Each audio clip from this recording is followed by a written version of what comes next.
And a marvellous crowd here assembled for the next running of the Tour of Flanders, the Ronde van Vlaanderen, as the riders now set here in Bruges, ready for a long day in the saddle. 269 kilometres for the riders today, and the big climbs all coming towards the end that really matter.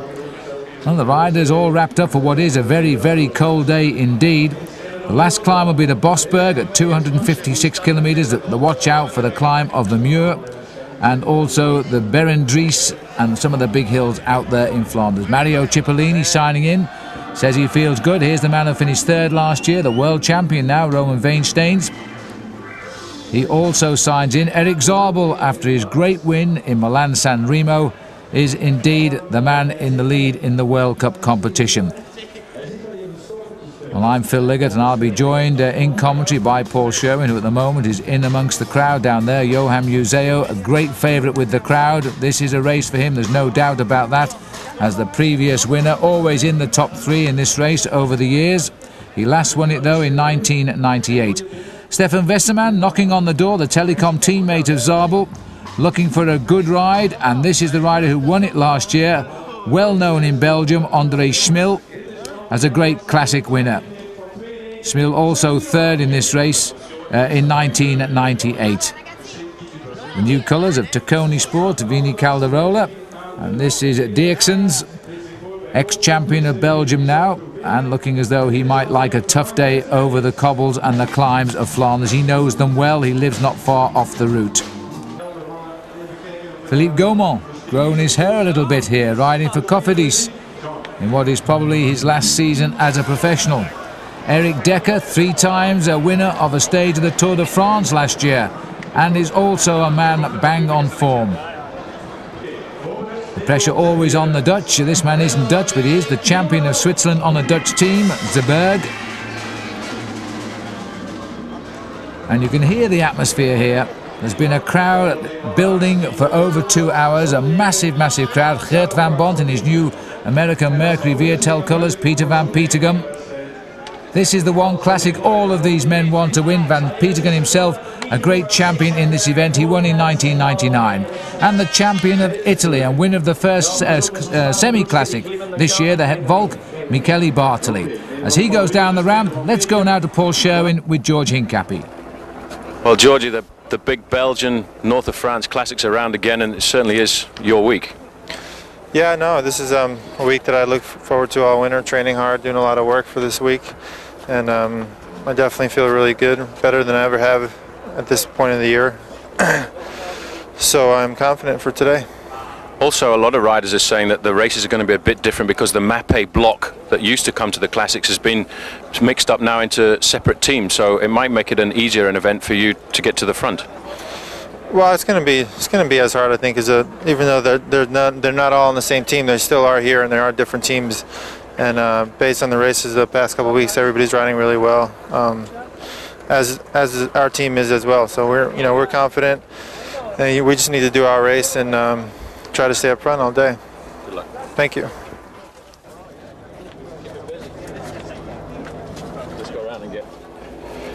Jatislav, this is a very important part of the season for all of the riders, and this year is a bit special for you because you're riding this year as an Olympic champion. Has it raised your profile with people? Yeah, like Tour of Flanders is pretty far from the time trial, but it's still my specialty, and I still want to be well here.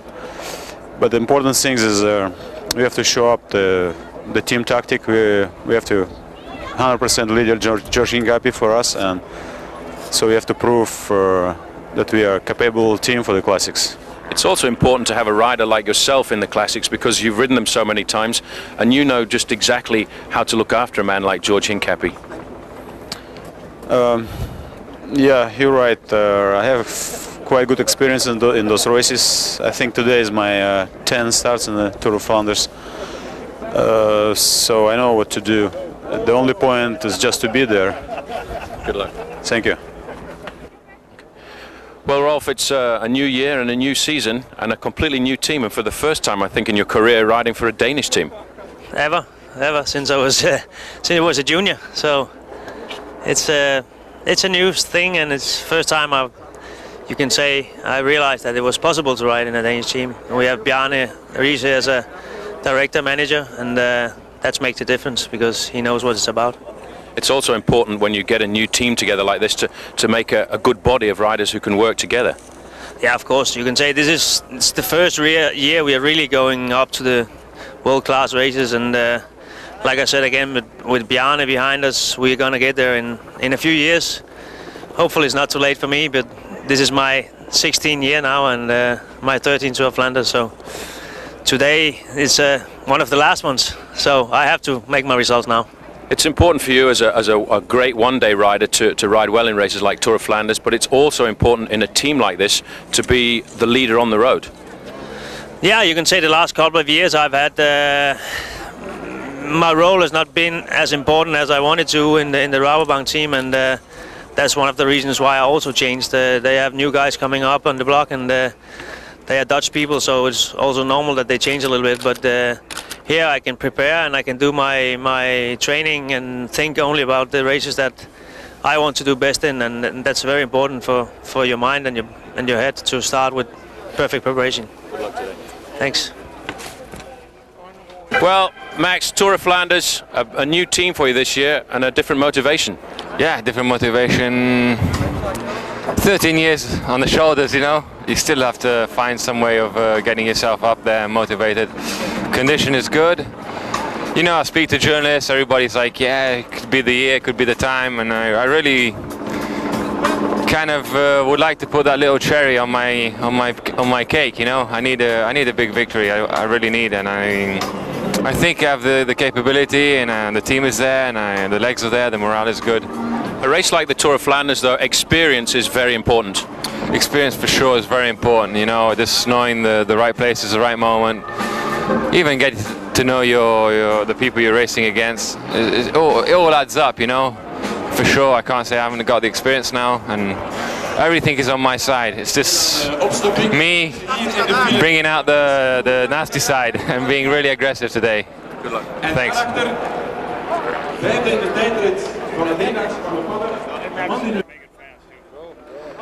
Well, Stefan, these two races this weekend and next weekend with Paris-Roubaix are going to be very important for you. And Eric Zabel thinks that you may be the man for Paris-Roubaix.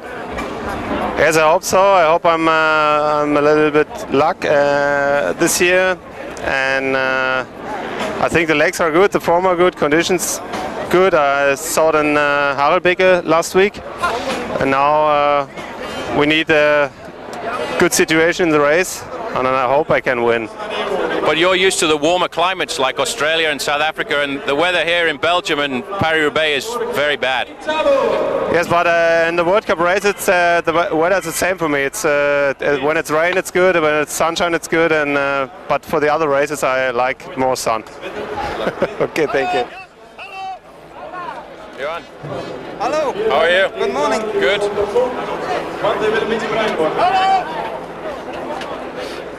Johan, like a lot of the other favourites, we've been hearing stories that your form has not been so good, a little bit of illness. How do you feel this morning? On the start I feel always good, but it can change in the final. But it's true I'm not so good like other years, but it's about the accident. I have more time. I need more time to come back, but now the season is 2 months and a half start, so it's not so much. But when we look at the new team, the Domo Farm Frites team, you have a lot of your old teammates around with you, so that must be good for a race like Tour of Flanders. We have a good team, and we have also Roman Weinsteins in the team. Today he is our leader.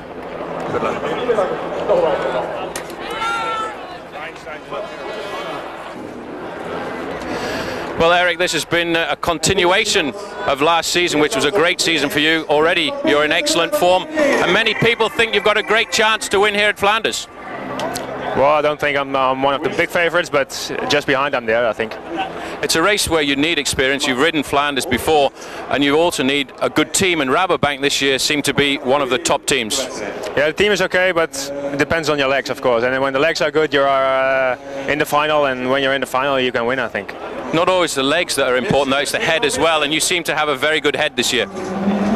Yeah, it's what you say. It's a continue of the last year's season, and from the first race, it's going okay, and it's still going okay. Mario, peut demander deux questions? Mario Cipollini, it's not very often we see you here at the roads of the Tour of Flanders. Have you got a different motivation? Yes. I hope that I'll have good condition today. I hope it doesn't rain. I think it might be my last chance to do something good at Tour of Flanders. It's only the second time I've been here, and I like racing in Belgium, and everything has to come to an end. After second place in Milan-San Remo, do you have a special motivation for the classics? Yes, of course. After my second place in San Remo, I hope to be competitive today and to ride a good race, and maybe one day wear the leader's jersey of the Coupe du Monde. It's a dream. Well, it's a dream for everybody to triumph in the Tour of Flanders, no doubt about that. Big Mario himself is already a star this year with a fine second place in the Milan-San Remo. Hint of rain in the air. It is very, very cold. That's the trend this year for the Spring Classics. This is round 2 in the World Cup. We've heard there that Museo saying his world champion teammate Roman Weinsteins is the man they're going to look out for. But I'm sure if it comes the way of Museo to take over the reins, then so be it. Now let's join to the action now. You can see in the top left of the picture where we are. 116 kilometres into the race, and a group now trying to get away. The race route, very briefly, goes out onto the coast from Brugge, runs down the coast where the wind has again played its part, forced a breakaway, then returns overland and picks up all the hills of Flanders. I think the good thing here, Phil, is US Postal Service have managed to put 2 riders into this leading group. Maddie White, the Australian, a brand new signing, and Christian van der Velde. They've got into this group at the moment, and that will take a lot of pressure off the shoulders of George Hincapie, who I think at the moment is riding in excellent condition. He's come to the Classics this year without any problems at all, no crashes or injuries, and later on I reckon this group will be brought back into the fold when the big names come to the front. 12 men left here of a breakaway that was a bit larger than this. Interesting to note though, Paul, no Seiko riders, no Cipollini and no Telecom riders, and they have of course Wesserman and the defending leader of the World Cup, Erik Zabel. Well, they have missed out on this move. Everybody and every team in the morning has a meeting and they tell the teams, look out for the early breakaway, make sure we're represented in that, because what we do need to have is have all of our best riders covered at the back of the race. But we need a man in the breakaway like this so that we don't have to chase. It is interesting also to note, Phil, that at the back of the group there, you can see there are 2 Lamprey riders have managed to get into this group as well. So they are obviously thinking about putting in a good performance. Maximilian Chiandri this morning at the start said to us that he felt he had good legs and maybe the Tour of Flanders is going to be good for him. Well, you can hear the crowds cheering how Nico Ikut is having a surprisingly good start, but not today because Lekkerbond means a flat tyre. There is Dirksens, number 51. He's leading the Lamprey team. We've been staying in the same hotel as the Lamprey riders this week and enjoying their company. 2 very good riders from Lamprey. The other rider there, Mariano Piccoli, has got into this group. Surprising to see Ludo Dirksens, Phil, actually getting into an early move like this. I would have expected him to be moving towards the front in the latter part when we come to the last 100 and so kilometres of the Tour of Flanders, where all of the big climbs are lumped together. Velzeke is where we are at the moment, and the riders now heading down towards the serious parts of this race. A lot of riders resting back in the pack. No name, I don't think, in this breakaway. We might expect to turn the world upside down, but you never know because the racing here can change so quickly. Servaes Knaven, former champion of Holland, tucked on the back of this group as they continue. Daniela Nardello is number 25. They're the Mappe rider. A good, strong man to be relied upon as we head now towards the Kleiss Burg at 25 kilometres up the road. The hills are just in front of the race now. Well, in 25 kilometres they hit that first climb, the Kleiss Burg, and then every 10 kilometres or so after that there's a climb all the way up to the finish. But there will be a reaction film from the big groups behind, and always watch out for Johan Museeuw, because although he says he's not riding too well, he doesn't like to come to the start of a race like the Tour of Flanders without being competitive. But after all the accidents he's had in the last 2 years, I wonder how far he can really come back. It's the question I think everybody asks, Paul, and Museeuw has been a man of the Tour of Flanders. This has been his race. He's held all the premier positions on the winners' podium, and he is a man that I think all of Belgium would love to see show signs of form. The leading breakaway here, it looks as though it might swell as a chase group tries to get across, but still the big boys are waiting and they're trying to survive to fire the guns when they get into the hills. There's the group coming up, and talking of guns, number 175 there certainly has the right name, because that is Jurgen Guns, a Belgian rider on the Flandern 2000 team. In the front position there of this group now is the champion of Latvia, that's Arvis Piziks.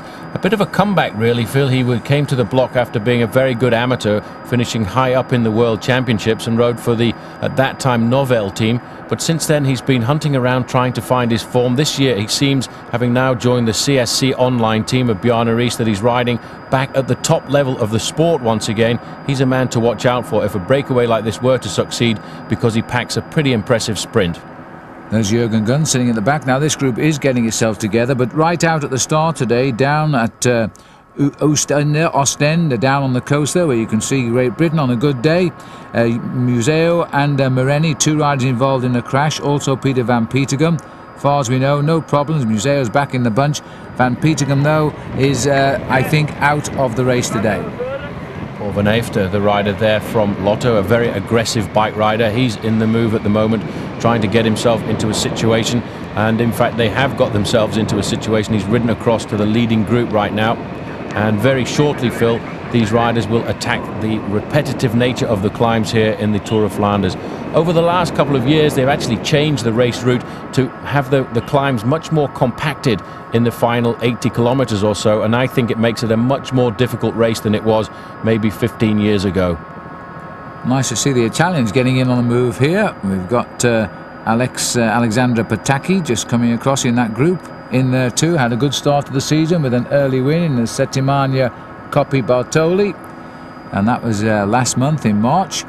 Nice little breakaway getting together now. Some of the names in it: Nico Ikut, although we don't think he's come back since his flat tyre. Fabian Davila, Paul van Haeften. We've got Michael van Heeke, Daniel Nardello, Gustav, and joins Pataki on the Fassa Bortolo teams. Christian van der Velde, I think, is in here somewhere, Paul. We've got Dirksens as well. Matt White, there he is. I have a lot of time for Matt White. He's a brilliant team rider. Now again, and there's Christian van der Velde, all smiles. Matt White going to be the big workhorse, and I hope he makes the team for the Tour de France for Armstrong. Well, Matt White's a really tough Aussie. Last year he raced on the team of Francesco Casagrande, Vinny Calderillo, and I think Armstrong had watched many of the videos to see just how tough this man was. Always prepared to go to the front and do a major part of the pacemaking.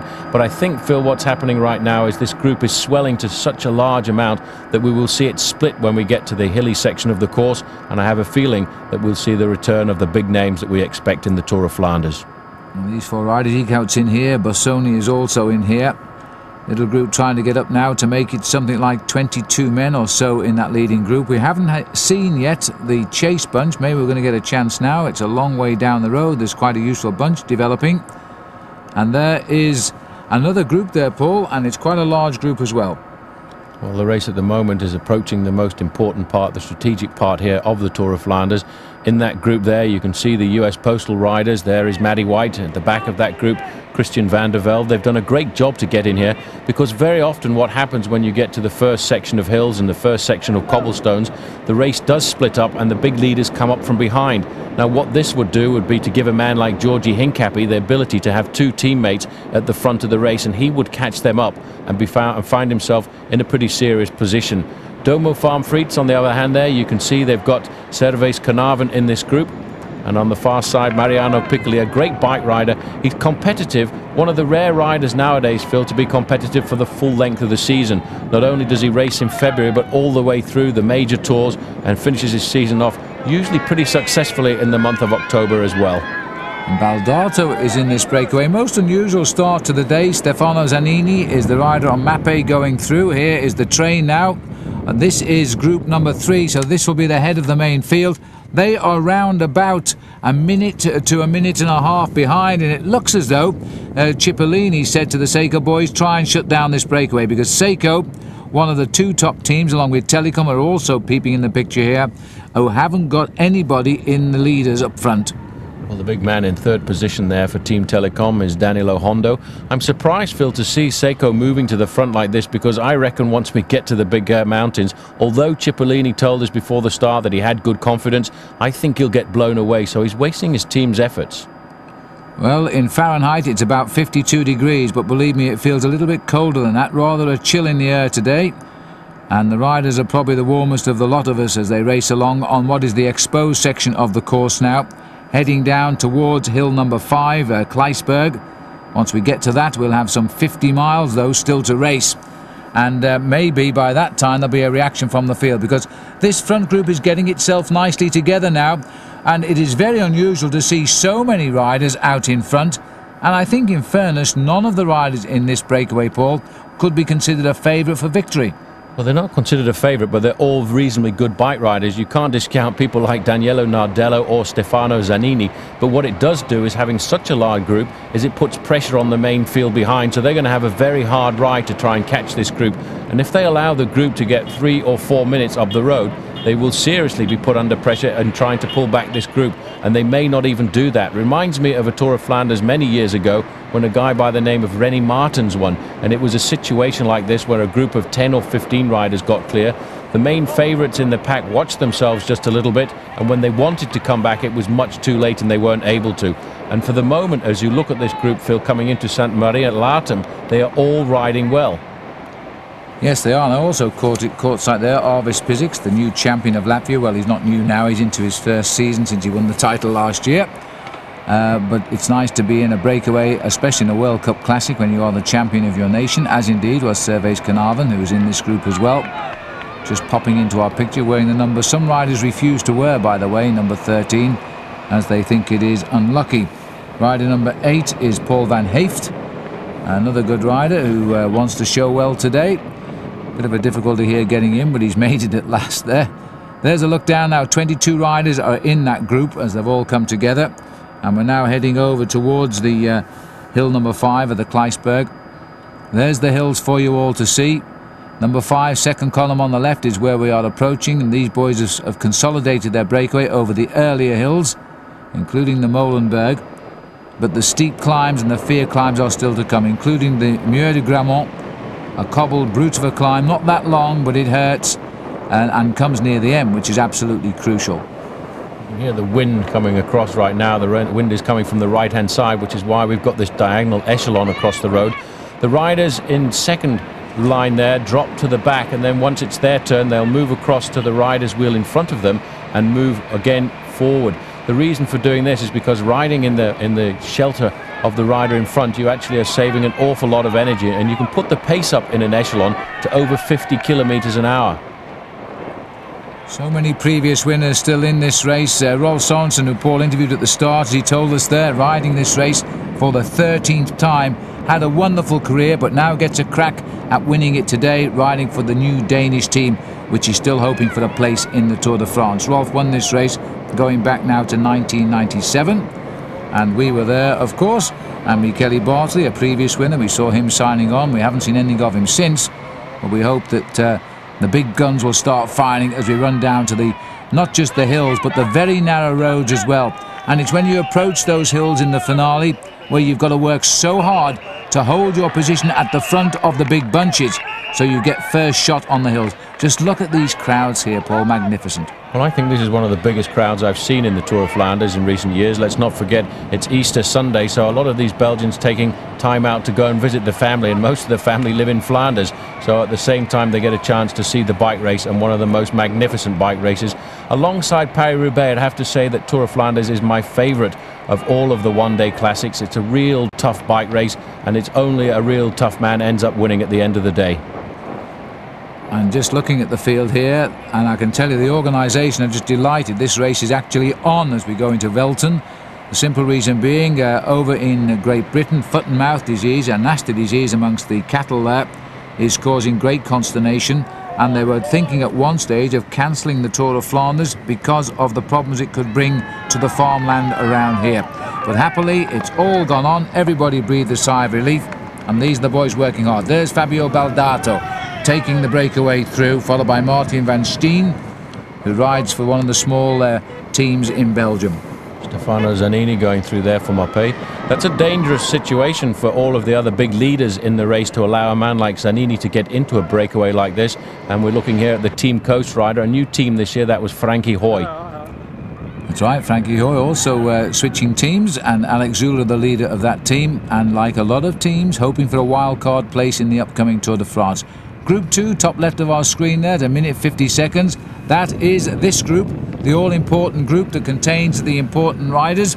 They haven't really let that breakaway run away yet, but what they are worried about is the fact that there are so many riders up there representing an awful big slice of the teams in this year's race. And the two teams, surprisingly, who have missed out are Telecom and Seiko. I'm very surprised that a team like Telecom didn't put at least one man up front. Well, they should have been looking for that move. The Cofidis rider on the far side are just slipping back right now. Is a new professional this year. He's a British rider, Rob Hayles. He rode very well in the Olympic Games last year, and in fact he was looking at a place in the Madison on the podium when they crashed on the ground in the final 200 metres and were popped off the podium to finish in 4th place. He was riding on that occasion with Bradley Wiggins, a very good track rider, and it's good to see that Cofidis have brought him on board to ride on the road. Yes, I'm glad they have too. This is teammate Jean-Michel Tessier, who's on front. Now, they too have missed a rider in the break, so that's why there's 3 big teams here chasing. Rob Hayles is a brilliant track rider and got himself a medal at the Olympic Games last year on the track. Now he's been given a shot alongside David Miller in this French team. It's a French team that comes from northern France, and they certainly seem to enjoy putting a few English speakers on it, and that's good to see. Minute 35, the gap holding just about as we race now steadily towards the climb number 5, the Kleiss Burg. Then after that they come in rather quick succession, and it should build up the momentum of the chase group. It's rather like the Grand National, the famous horse race in Britain, this race. Once you're into the hills, they could be construed to be jumps, and you've got to stay up and keep racing at the front, and you should get somewhere near a result. Well, a lot of boys will be jumping off the back as well, because this is a very difficult part of the course. This is Pataki at the back.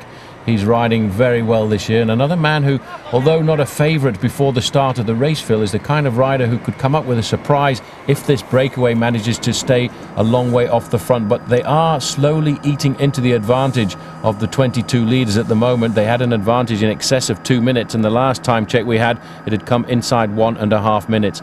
The main thing is in the peloton behind, once they get closer to these big climbs, they will accelerate dramatically because they'll want to place their leaders at the bottom of these climbs in the first 10 or 15 positions. So 22 riders still holding themselves together, including the American Christian Velde on the US Postal, along with their new signing Matty White. They are the two riders chosen to be put into the break today for a bit of hard work in the saddle. There is Matt White at the back as the field in a long thin line here. Now the pressure going on. 54 there, looking for a little bit of the action behind. Looks like Dirksen's. He's allowing a few gaps and at 86 there, so that'll be Van der Velde, who's tacked onto the back, not Matt White. Looks over his shoulder. Christian unlucky last year when he nearly got a start in the Tour de France and had to return home because he was bitten by a spider or some such creature. Very strange thing to happen to you just before the start of the Tour, but I'm sure that Christian Van der Velde will be thinking forward now to the month of July and hoping to ride up alongside Lance Armstrong in his attempt to win the Tour de France 3 times in a row.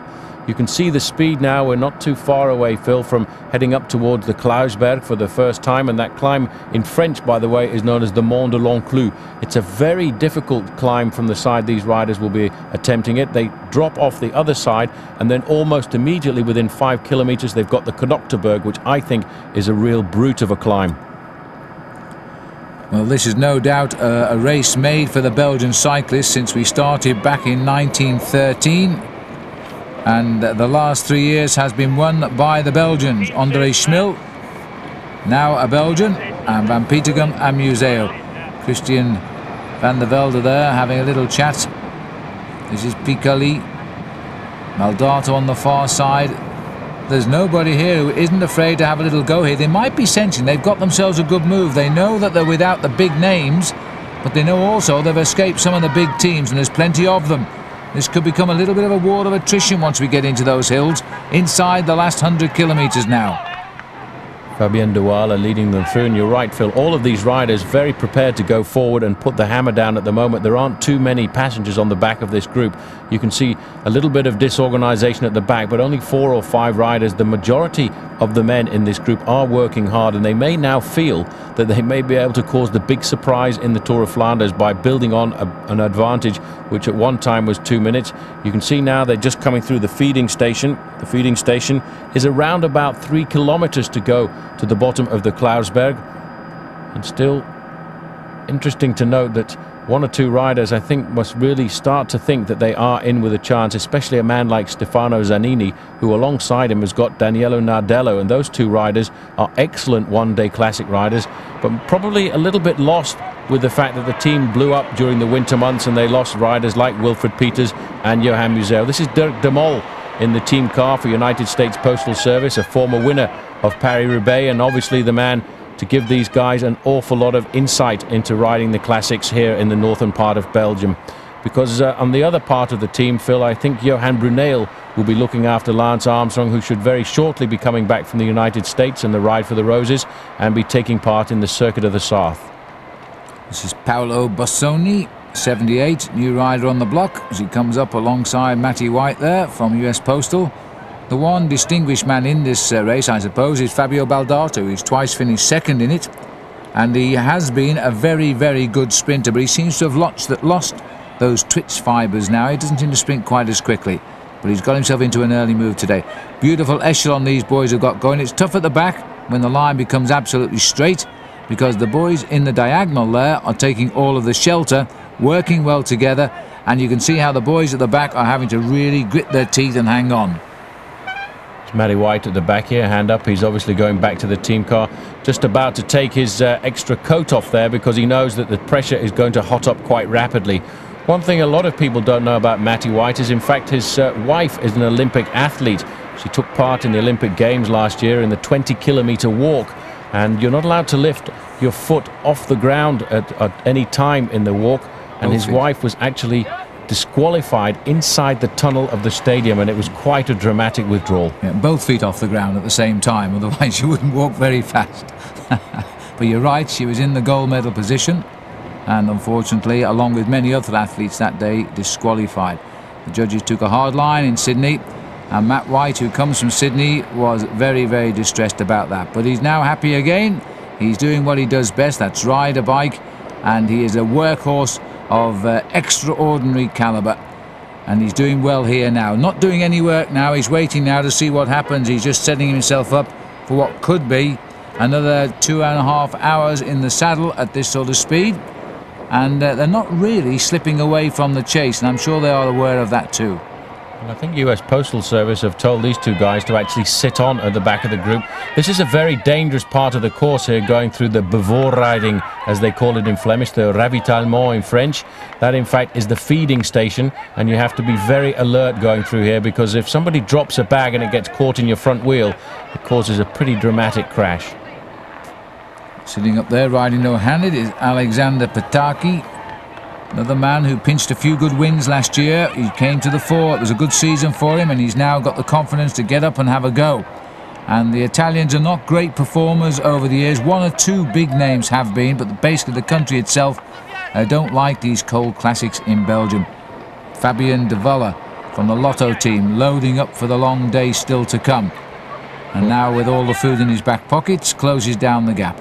Well, the next part of the course, in fact, Phil, it's always very difficult to keep topped up with food and carbohydrates, because you're either going uphill or fighting for position for the next mountain climb of the day, and that's why it's so important in a race like the Tour of Flanders to eat as much as possible in the first 150 kilometres, which you will see these riders, even in the starting area, they're nibbling on little bits of food to keep their energy levels topped up right from the word go.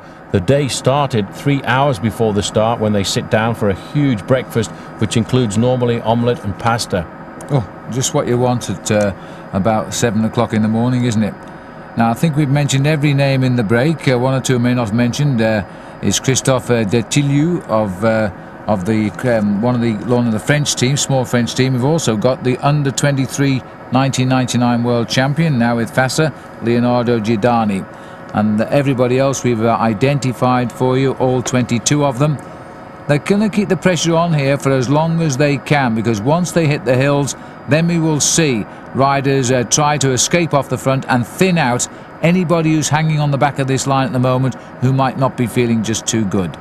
Well, the difficult decision now with the team managers in the back is to decide which team is actually going to pick up the chase, because Domo Farm Frites, for example, they could say, we don't want to chase because we've got Cervés Carnarvon in this group. Mappe don't want to chase because they've got Zanini. So those are the two major teams who I regard as the big favourites before the start. And for them, it's going to be difficult, because with 22 men and their right men represented, it's going to be a strange situation leading into the hilly section of this course.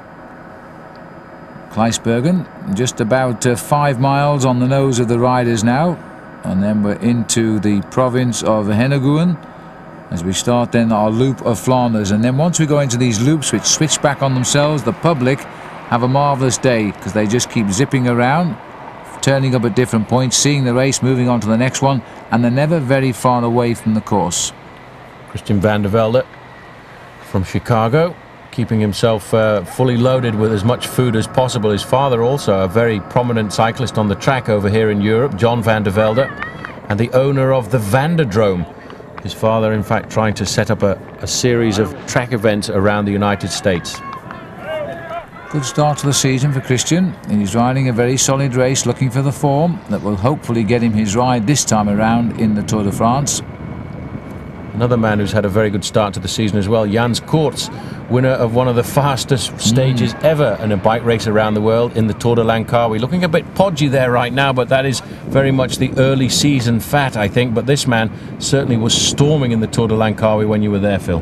No, it was a fabulous occasion, and yes, he apparently now has the honour of having recorded the fastest modern-day road race stage of international level of cycling, and he won the stage that did that. And he's now riding for his new team, the Mercury Viatel team, and they, like so many, hoping for a final wildcard place in the Tour de France. They haven't got one yet, and there are 4 places available.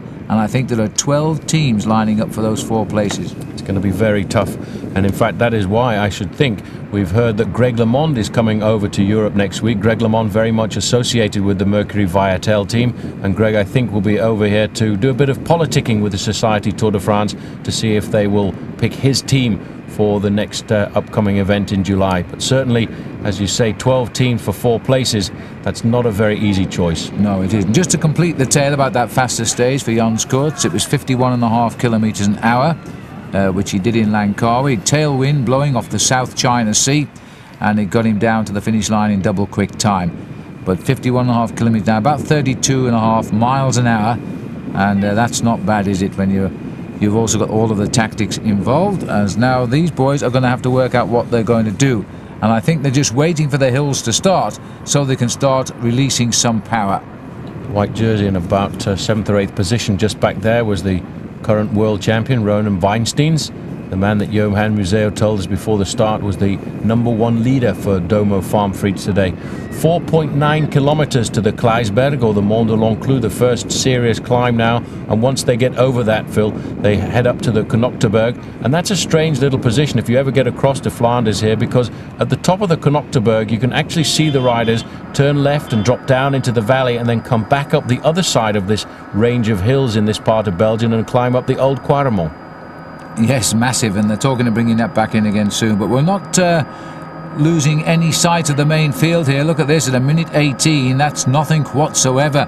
And so this breakaway far from safe. They're just trying to play the cards here and then see what develops once they disappear into the little hills of Flanders, which we call Bergs. The crowd down there is one of the best, as Paul has said, I think we've seen for many, many years here.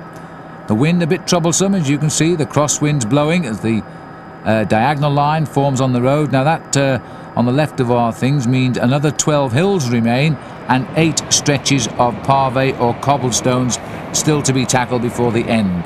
I'm a bit surprised, Phil, to see that gap coming down quite dramatically as it has been over the last few kilometres, because these guys at the front are absolutely hammering at the moment. They're doing a very good job. They're all working fairly well together, and as you can see, they're urgently moving themselves forward because they know the next 3 or 4 kilometres is going to take them into the very strategic part of the course. Yes, indeed, and they're still keeping hopes high for the United States with 2 members of the US Postal Service team here. Servais Knaven right there, number 13. No sign of anybody chasing, and no sign really. I suppose there are 4 or 5 riders not assisting here, but I don't think that's because they're tired. I think they're playing their own tactics myself. I have a feeling the 2 US Postal Service riders have been told to back off just a little bit because, as Ekimov told us before the start, the #1 favourite for US Postal Service here was most certainly going to be their man George Hincapie. So looking at the bunch here now as they cross over the river. This is the main, well, the breakaway rather, but it really is a bunch of some 22 riders, nobody being dropped. Now we're panning back to the right. Now we're looking back at just 77 seconds here from the helicopter up the road, and there's the average speed for you. It's very, very quick, Paul, at 44 kilometres an hour. Despite all those crashes at the start, the hammer has been down, and the first hour of racing was run off at 47 kilometres an hour. Quite remarkable, really, and a lot of that is to do with the fact that we have got a sort of northerly wind at the moment, pushing the riders away from Ostend, where they went up to the coast and then back inland here. They've been pushed to speeds in excess of 50 kilometres an hour at certain points. The man on the front of the main field there doing all of the work for Team Telecom is Danilo Hondo. He's working today for Eric Zabel, the current leader of the World Cup after his win in Milan-San Remo after round 1. But it seems as if, although we're getting the time check being stable, that they're actually losing a little bit of ground on the leading 22. Only a little bit, though. We're not talking anything significant here. And it's because 3 big teams are still at the front, and there's one of them now, Roger Hammond, the British rider's up into 2nd place there. He's riding very, very well this season and always seems to turn out for these classics in good condition, although he's had some bad luck too in previous years. Broken his wrist before now in this event. Well, Roger Hammond, a very tough bike rider. In fact, he's a very good cyclocross man and usually represents Great Britain every winter in the Cyclocross World Championships. Yeah, and Kolstrop, his team, are all up here now as joining in with Cofidis. as they try desperately to chase these riders down, and they're at least holding them, they're not escaping. We've got Tessier on the front just now, there he is, gritting his teeth. A little bit of help coming from the telecom team, and not surprised either. Danilo Hondo, who is a very good winner as well, he's driving at the front, playing his other role as domestique for Zabel and perhaps for Vaisman today. Stefan Vaisman looking very confident on the start line this morning. These classics certainly do fall into the kind of classics that suit a man like Stefan Vaisman, and we saw him riding very well last year in the Tour of Flanders, but I think he may well be thinking forward to Paris-Roubaix, because that certainly is a great bike race for him. The leading 22 though, Phil, now are getting closer and closer, edging towards the Clouds Berg, and then we will see who are the strong men from this group. It's great to see last year's under-23 world champion in there, Giordana, and he is a man that many people think is a future star for Italy. Look at that beautiful echelon across the road there, as the rider on the left, Baldato, sets the pace, and then they have a little bit of a swing around and a rest period as they come through on the lee side of the riders, out of the wind. The Lotto boys deciding now to try and reorganise themselves here at the back. I'm not sure there whether in fact Fabian Davila had a bit of a problem, but he came back on anyway. Well, they've got three men in this group, which is rather strange. They've got Eickhout, they've got Davila, and they've got Paul van Haeften. And basically the tactic for the day really would have been to look after their man André Schmiel. So they are in a bit of a predicament right now, Phil. They don't want this breakaway to succeed too much, but they do want to stay in front until we get to the top of the old Quaremont, where they will be certain that their man will come to the front, because this year André Schmiel, as last year, is riding very well. Completely adopted now as a Belgian, the man who started off life being born in Siberia, and he's changed nationalities, I think, more times than I've had new coats. He speaks fluent Italian because of it, as well as his home country's language. He's Russian and as well as Belgian, and he speaks no English, which is unusual, because as you saw at our beginning of our programme, many of the riders we speak to understand the English language. Well, these 22 have been shaping this race ever since we swung away from Ostend in a race that's caused Museo and Peter van Petegem to fall today. As the race now speeds towards the little bergs of Flanders, it is still overcast, occasionally a hint of rain, but basically the sun is out as we speak, and the temperature early 50s, early to low 50s, and it is a very difficult day for the spectators to keep warm, but the riders, I would say, conditions just about perfect. Well, we were right about the main field slowing down a bit. The gap up now to 1 minute and 38 seconds. Now that little hill you can see in the background, that is the start of the Mont de Flandre, the Flemish Mountains, and basically this race, Phil, zigzags across this one chain of hills throughout the bottom part of Belgium, and it makes it exceptionally difficult. They climb over it one way, go along the bottom, then pop over the other way again, and it's amazing that they've managed to find this continuous line of hills all the way down to the finish in Merbeek. At the back there, a quick glimpse of Zanini, but on the front of the main field, an awful lot of work. There's Stefan Vaisman moving forward now, number 36, giving some instruction to Danilo Hondo on the front. He obviously wants to start this climb in the first few positions. Yes, he would like now to see this group come just a little bit closer. He's also holding a good position once they get to the hills. They won't relinquish their positions now as they approach the Kleiss Burg, because it is so narrow when you get onto these climbs that if you lose your position, then you could be balked by riders falling, gears jamming, anything like that, and you're left chasing instead of using that energy to get off the front of the group. So they'll fight to hold their positions at the front of the peloton now as they approach the fifth climb of the day, but there's been such a long gap since the fourth climb. Certainly hurts when you're a domestique. Your little glimpse there of Hondo just stretching those legs, stretching his back, because he's been using a huge gear. His race will almost be over once we get to the next section of climbs. Moving on to his wheel there in the white jersey of Domo Farm Frites is Wilfred Peters, so not far away from him. I'm sure we should be able to catch a glimpse of Johan Museo. Museo obviously would love to get onto the podium again here at the Tour of Flanders, but after smashing his leg once again in a motorcycle accident last year, I wonder if he has got the strength to come back to the top once more. Well, he's also had another reminder how fragile the world is with his crash today, and Van Petegem, I think, is now out of the race as well, and Gert van Bont, another rider who's fallen. Well, that is a blow for Van Petegem and for Mercury Viatel, because they really, Phil, needed a good performance over the next couple of races to try and get themselves a slot in the upcoming Tour de France. And although Van Petegem started the season off quite well with a great ride in Paris-Nice, ever since then he's been fighting off illness. So Hondo on the front. Still the Lamprey boys trying to spoil the party a little bit here, because we've got Bertogliati, who is the Lamprey rider, just not really going through because he's got a man up in the breakaway, two in fact. I think Lamprey will be pretty happy with the combination of riders they've got in the leading group right now, because Ludo Dirksen is the man that they would expect to ride well, but Hondo is powering away here. He probably thinks that everybody's on his tail right now, and as you can see, sitting up, because his job for the moment is to make sure that he gets Stefan Vaisman to the foot of this climb in the top. But I think job done, day over for Danilo Hondo, and he'll be looking for the next feeding station. 2 miles it is to the climb now of the Kleiss Burg. It's been some 25 miles since we climbed the Grote Berg, and so it's been a long time of consolidation between break and bunch. They've never got away from this bunch. They've eased the furthest away for some time though, to a minute 46 just now, and I think this hill will not come soon enough for the peloton to give them a ramp to start their reaction.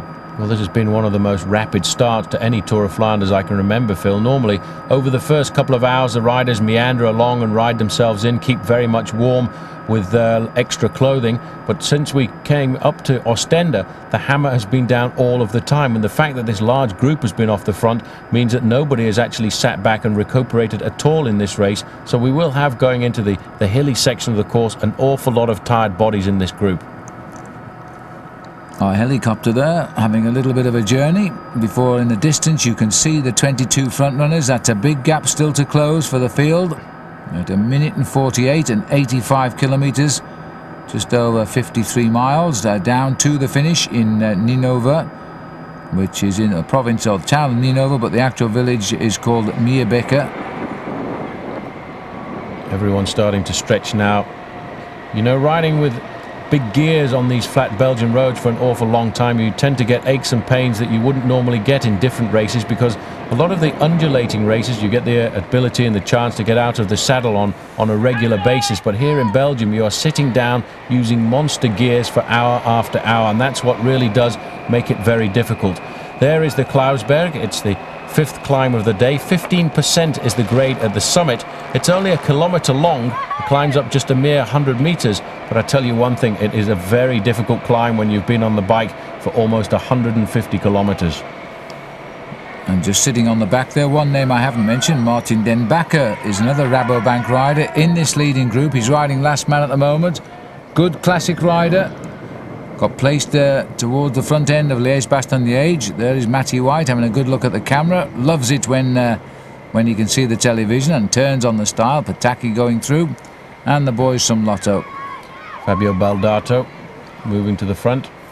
Douala in second place. There's Frankie Hoy for the new Team Coast. That's Paul van Haeften, the Lotto rider in red and black, coming up now. The white jersey there is the new rider, Giordana, the under-23 world champion. Moving to this new Faso Bortolo team. They started last year, but they've certainly bolstered the squad a lot this year with the addition of Francesco Casagrande, and they, I think, are led by the #1 team manager in the world, Giancarlo Ferretti. He really is like a fox when it comes down to deciding what kind of tactics to adopt. Van Haeften on the front, setting the tempo, but looking across now, Phil, and looking for a bit of help. I think they'll all going to need a bit of help soon, Paul. The gap is, though, pushing out. It's almost 2 minutes here as they get through to start the climb of the Kleiss Burg. And a gritting of the teeth now, because they have had the hammer down for a couple of hours. This has been a very fast race. They gradually came together until they built a lead group of 22. It's time now to hang on in there and see what happens. The strong men will go forward. The weak ones will be swallowed up by that chase behind. You can see this man breathing on the front here. This is the steepest part of the course at 15%. He's just breathing as much as he can.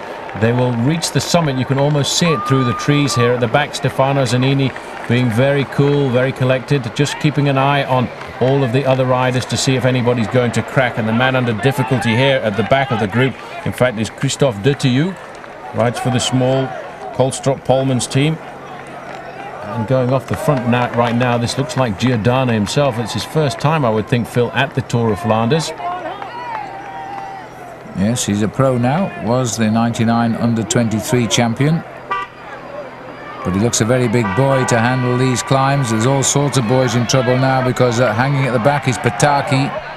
The Fassa Bortolo Italians are not looking so good right now as they all begin to slow down to the cheers of the crowd. There's the steep climb over just about of the Kleiss Burg, as the next climb they'll come to will be the Berg, and that is only about 5 miles further on. See all the flags there, the yellow flags with the Flandrian lion on. They're all out here today for the man they nickname the Lion of Flanders, Johan Museeuw. I doubt if he'll win today, Phil, but he will certainly have a hand in the end result. This is the main field now, approaching the bottom of the climb. There's a couple of arm warmers ejected from the bunch there, and if you're at the side of the road, that's a very nice souvenir. Thank you very much. It's Lotto moving to the front. On the far side, you've got 1 or 2 riders in the pink and blue jerseys of Lampre right now. They are obviously trying to keep themselves at the front. That's Maximilian Schiandri on the right-hand side. And the CSC team are getting in on the act with the black flashes too, because they're thinking of Rolf Sorensen as they start now. This is where we expected. The Credit Agricole teams are coming forward as well. Teams who haven't got many in that breakaway. This is now becoming the crucial point of action. Well, there is George Hincapie. The first glance we've had at Hincapie riding up to the front now. He was surrounded by his teammates. That's the rider from Luxembourg, Benoit Joachim. His job today really just to look after Georgie Hincapie. The man from Cofidis is Peter Farrazijn.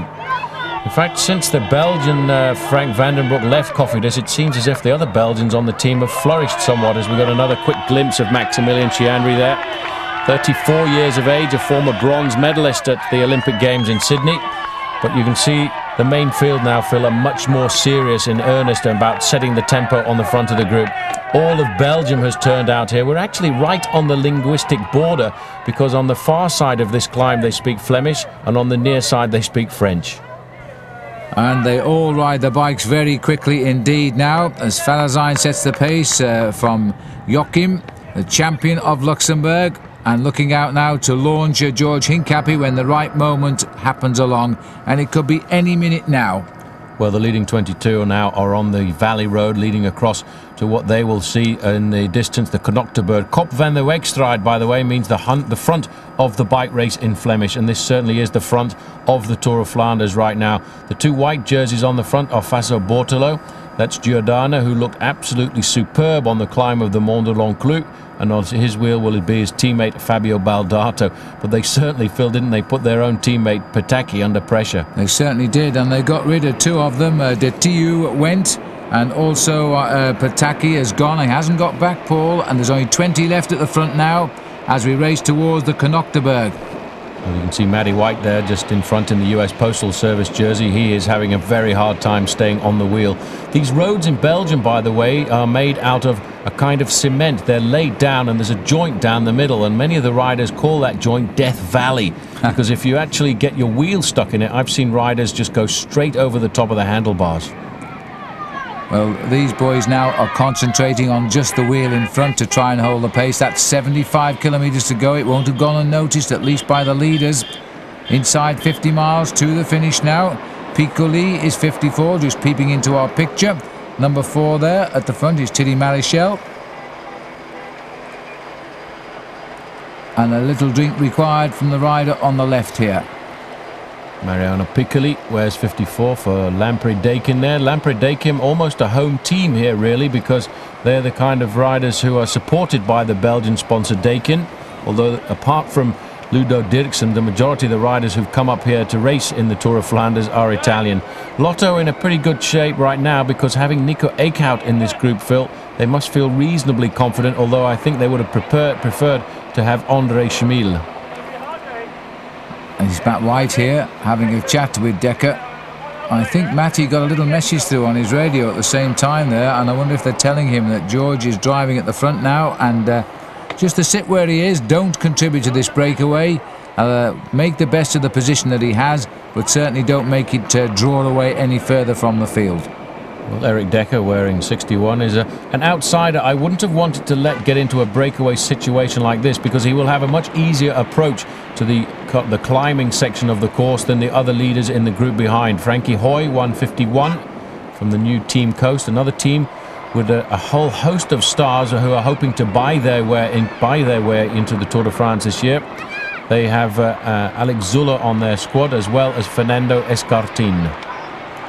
Couple of bottles there for Frankie, former champion of Denmark. Oh, and don't forget this either, bit of food as well. Don't forget the man in the car there as well, Jørgen Markussen, a magnificent bike rider in his time. 2 times third at the World Championships at the professional level, raced most of his career for Italian pro teams. And well known in the United States as well. Used to come over and race in the States. These are the exposed stretches of road again now. This wind continuing to be quite strong and to rip across the riders. There's a group of riders at the front doing all of the work, and the hangers on at the back here are just being policemen. It's not their job to set the pace at all, and I'd watch out for Erik Dekker there, number 61, because I'm sure he's feeling good. Well, he'd be pretty happy with the situation that he's in at the moment, and a leading group of 22 riders. It gives you a little easier approach into the Berg section of the Tour of Flanders. You don't have to fight quite so much. You don't have to take the risks to stay in the front of the main field, and certainly in the front of the main field now, Phil, it is going to be almost like a battleground, because you've got all the main favourites with their teammates moving them forward all of the time, and you've got about enough room on some of these climbs for 2 riders wide, and you've got 50 people trying to get into that space. Yeah, there's our cameraman. He's put his camera right down on the road here as he speeds through the pack. Paul van Haeften, number 8, in the red Lotto colours, and he's decided to give up his bid for the front and go back to the rear of the field to allow them the chance to see all of the corner. It's amazing just how they've locked it in at 1 minute 42. Paul, it's just neither going there, it's not going away, it's doing absolutely nothing right now. I don't think it'll change till we get to the old Quaremont right now, because this climb, the main field will accelerate up it somewhat, but they will really go hammer to the wall when they come to the final, the next climb, the older Quaremont, because that is the first real section of cobblestone climbs. This climb again, the Berg, only made of a tarmac covering up towards the top, very steep. But the important part now really is setting yourself up for the old Quaremont. The 2 US Postal Service riders, I think, have had the word to sit at the back, and Erik Dekker, who is always happy to chat to them in English, just having a quick word with them. Bit narrow around here, as you can see. These roads, not much traffic on them at all, except when the Tour of Flanders come down, the odd farm vehicle. Lovely roads to go touring on.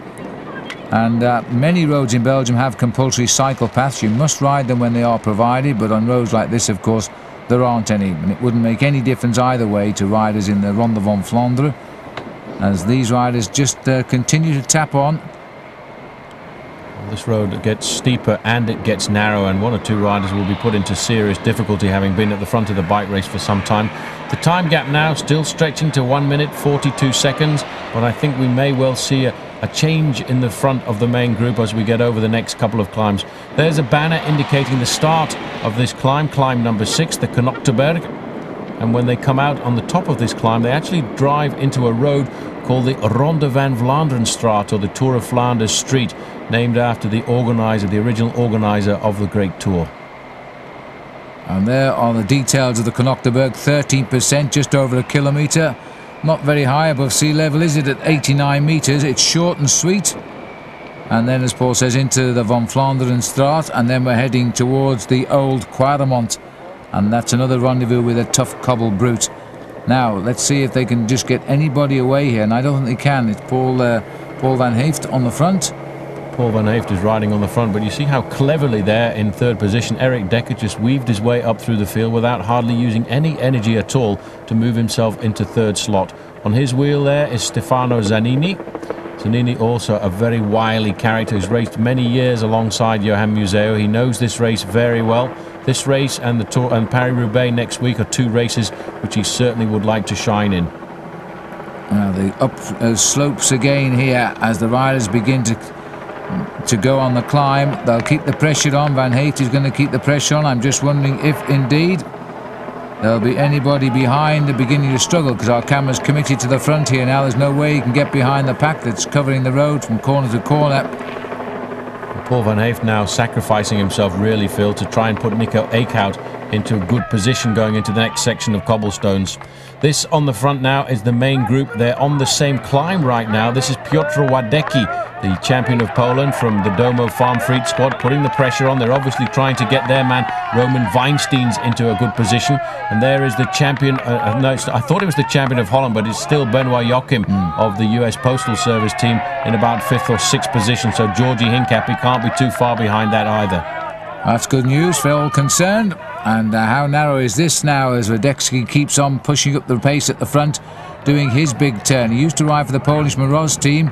He's got his big chance now to move across from the 2nd Division team in Poland to the 1st Division team. This is the turn now at the top of the Clouds Berg. One more right turn and then they'll be on the Ronde van Vlaanderen Straat, and then they drop down. This is the leading group now, having come over the top of the Clouds Berg, dropping down into Kreisbergen. And at the bottom they will take a right-hand turn, and very shortly they'll be on the early slopes of the Old Quaremont. A very difficult climb, I've always felt, Phil. In fact, the cobbles at the bottom are not the hardest part. The hardest part is actually when the climb levels out and goes through the fields. You've got a big wind coming across, especially as we do have today, and you have to use a huge gear just to roll along. 63 kilometers an hour right now. That's over 40 miles an hour. And there are only 14 left now. 20 started that climb, so we've dropped half a dozen riders there, but we're at the front rather than the back, so we'll have to try and work it out as we go along. But certainly Bassoni has gone, that's for sure. As we pan down, there's one rider trying to get back on quickly before they get to the next climb. Looks like Frankie Hoy, I think, is trying to get across there from Team Coast. Surprising to see him dropped off the back there in the new blue, black and yellow squad. And there's another rider, looks like one of the riders from Fassa Bortolo, trying to pull himself back too. Now let's have a look at the back of the field here. This might be a bit of a replay here. This is Ikut, so it was Ikut who went at the back of the race as well. Well, that is very strange because he's actually in pretty good form right now. He started off the year by winning the Étoile de Bessèges. Just a week ago he won the Dwars door Vlaanderen, the race across Flanders, and in fact for him to get dropped, I don't think Lotto are going to be too happy with that. No, I don't think they are either, because they had 3 riders up there. They've been weakened now, and especially ironically because it was Van Haeften who was doing a lot of the work at the front that shed their man Nico. So are they getting 1 or 2 have got back, I think. Well, 1 or 2 riders scrambling back. Another man caught out there. I thought I caught the sign of Mariano Piccoli as well, so a bit of a surprise for him to get left behind. But Paul Van Haeften there was obviously not a lot of communication between the Lotto riders, Phil, because Van Haeften set the tempo for his teammate Nico Eekhout, and he actually got dropped as well. So they obviously should have had a little chat before they got to the start of that climb. It would have been a good idea. Don't forget now, they've been under pressure for an awful long time and never really got away from the field because of some fine tempo riding being done by Cofidis, Telecom and Seiko back in the main bunch. Number 2 is Fabian Davila, so he didn't get dropped, that's for sure. The Vlaanderen 2000 rider on the back there is Jurgen Guns, and here sitting very comfortably in this group as well is Martin Den Bakker, the other rider from Rabobank. Fabio Baldato, so he's still here too. I think they've only dropped, in fact, 2 riders now. And there's Zanini going through, so he's made it. Servais Canavan is still here. The names we would expect, as this group has become very workmanlike just now. As far as I can see, the 2 US Postal boys are still there. And they've also managed to add a couple of seconds to the escape, up to 1:50. Well, that is quite surprising because I would expect the main field really to be hammering at the moment. They seem to be over the top of the Clouds Berg, and maybe the next time we get a time check it will have come down just a little bit, because Domo Farm Freets now, Phil, seem to have been the team who wanted to set the pace-making at the front. These are the riders who were dropped from the leading group just a few moments ago. That is Mariano Piccoli.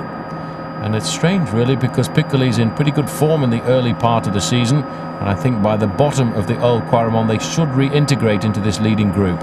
Just in time to get left again, because it is really a hard climb. Well, that's what the Tour of Flanders always seems to be about. If you get dropped on the climb, you fight your way back. Just before the bottom of the next climb, you get dropped again, and you fight your way back, and you get dropped again, and eventually the elastic snaps, and only the strong men remain at the front. And it is so repetitive, the nature of these climbs. This is the corner now at the bottom of the Old Quaremont. Every bike rider in this part of Flanders knows it. Every cyclo-tourist knows it. Just on the right-hand side there's a little gazebo, which I'm pretty sure the people who live come out and have a wonderful tea whenever Tour of Flanders comes past. But at this time of the year, Phil, nearly every other bike race in Flanders seems to come along this road over the Old Quaremont.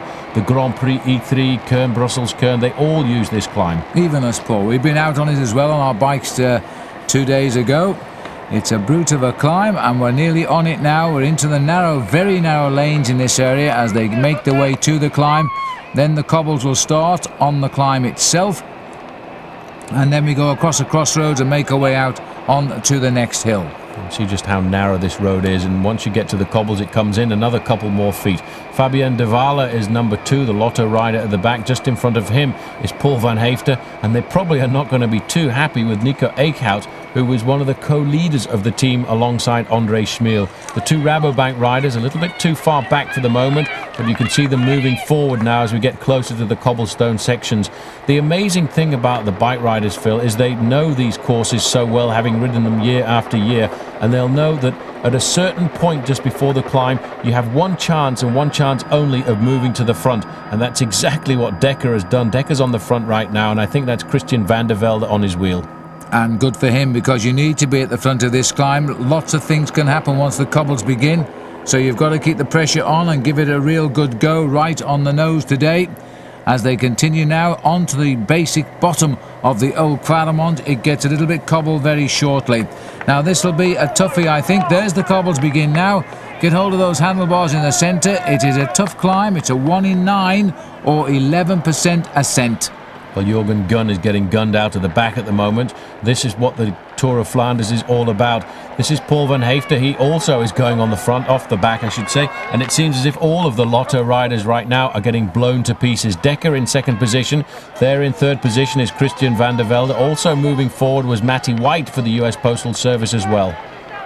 I think the rider doing the work here is Martin van Stein of the little-known team from Belgium, sponsored by a credit card company.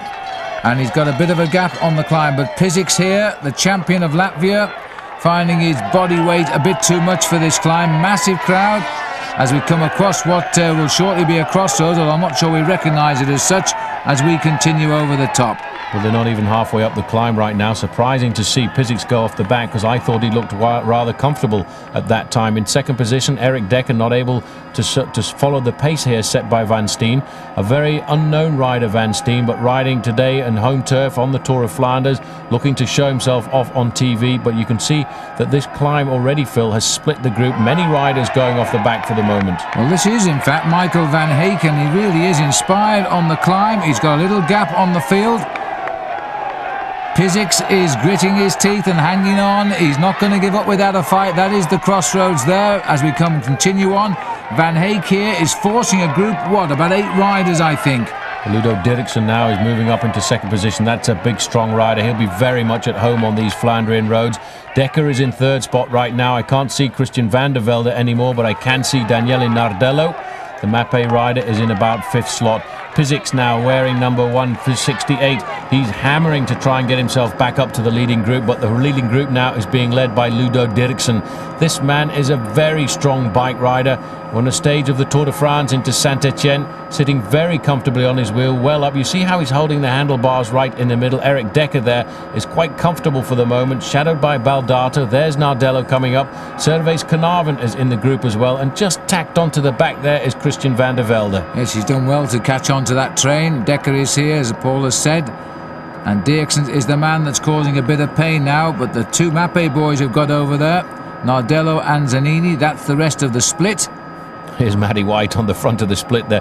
Very rigid on the bike, Matty White. He's a strong bike rider. Not quite as fluid as some other men, but I tell you what, when it comes to turning on the power, he's got a lot of courage to do that. He will keep riding and hopefully integrate the front group here, but this, Phil, is the hardest part to me of the Old Quaremont. It carries on and on and on until you come back up to the main road. They will then take a little turn to the left, and unfortunately for them, they drop down, and very soon they've got another cobble climb looming right up in their faces. So then let me give you the names of the leaders here as we come up towards the top of the Old Quaremont. As we go back to the race now behind, as they're trying to get things on term.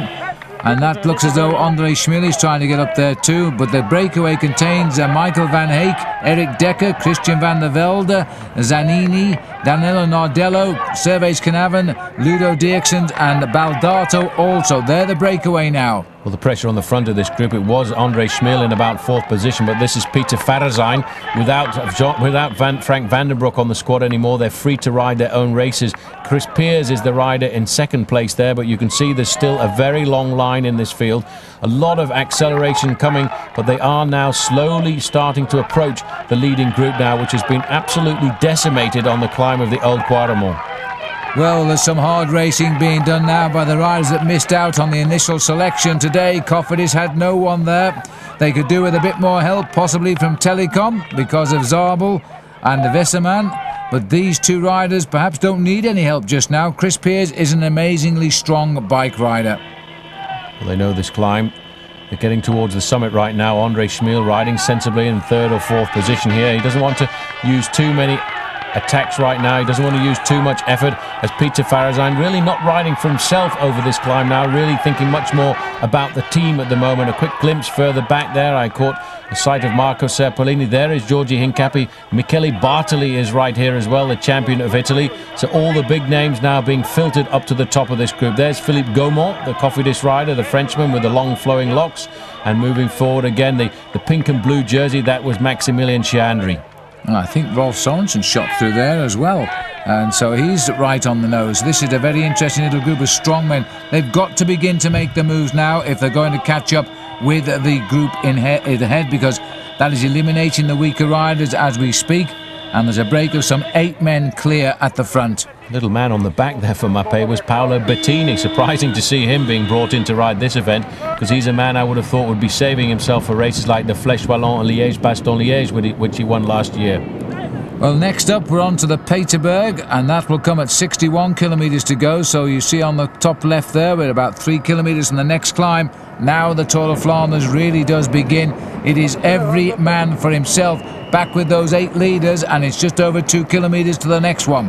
Well, it really is repetitive now. You just drop off the top of the Old Quaremont. There's 4 kilometres from the summit, and you can see here this is the demise of the Lotto squad right now. In fact, what we're showing here, Phil, that Pizix actually went off the road and had to stop. That's why he went off the back of the group there. He slipped on the cobblestones. He didn't fall, but he's lost contact with the group. So now we have a little explanation as to why Arvis Pizix got left behind.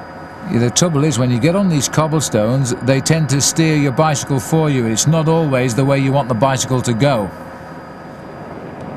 Breathe in here as we get down to the narrow lanes and twists and turns. These roads so conducive to great breakaways because you're often out of sight now. But we're looking at the 8 riders who are shaping up. This is Van Heek, Dekker, Van der Velde, Zanini, Nardello, Canavan, Dirksens and Baldato. Pan back and see what's left of the rest of what was, don't forget, originally 22 riders. Here's Matty White in the group of chasers. Just thinking then, Phil, when you said pan back, look for the riders, I was panning back looking for the road. Absolutely. The roads here in this part of Belgium are so narrow. Davila and Van Haeften, the 2 Lotto riders in this squad with Den Bakker. And Matty White, I think, quite happy now to sit at the back. He will leave the other guys to do the work because he has a man in the front split in the name of Christian van der Velde. He would also be happy if he could get the information from the main field behind, because Giorgi Hincapie is riding very much to the front of that main field with all of the major favourites. Looking across the fields of Flanders now, we're into the little hills and deep into this wonderful area for bike racing. And the breakaway, this is the breakaway now with Van der Velde on the back. We're onto the Paterberg now, hill number 8. This is a brute 20% or 1 in 5. Although it's a 4-star hill taking us only up to 44 metres, it will hurt. Very steep. The important thing is to try and get a good side road there. This is Baldato on the left-hand side, riding up the gutter. That's the smoothest part. Dekker is a long way back there, second from last in the orange and white jersey of Rabobank. And Christian van der Velde trying to ride up the cobbles and get as close to the front as he can right now. But the man on the front is Ludo Dirksen, the big, strong Belgian rider.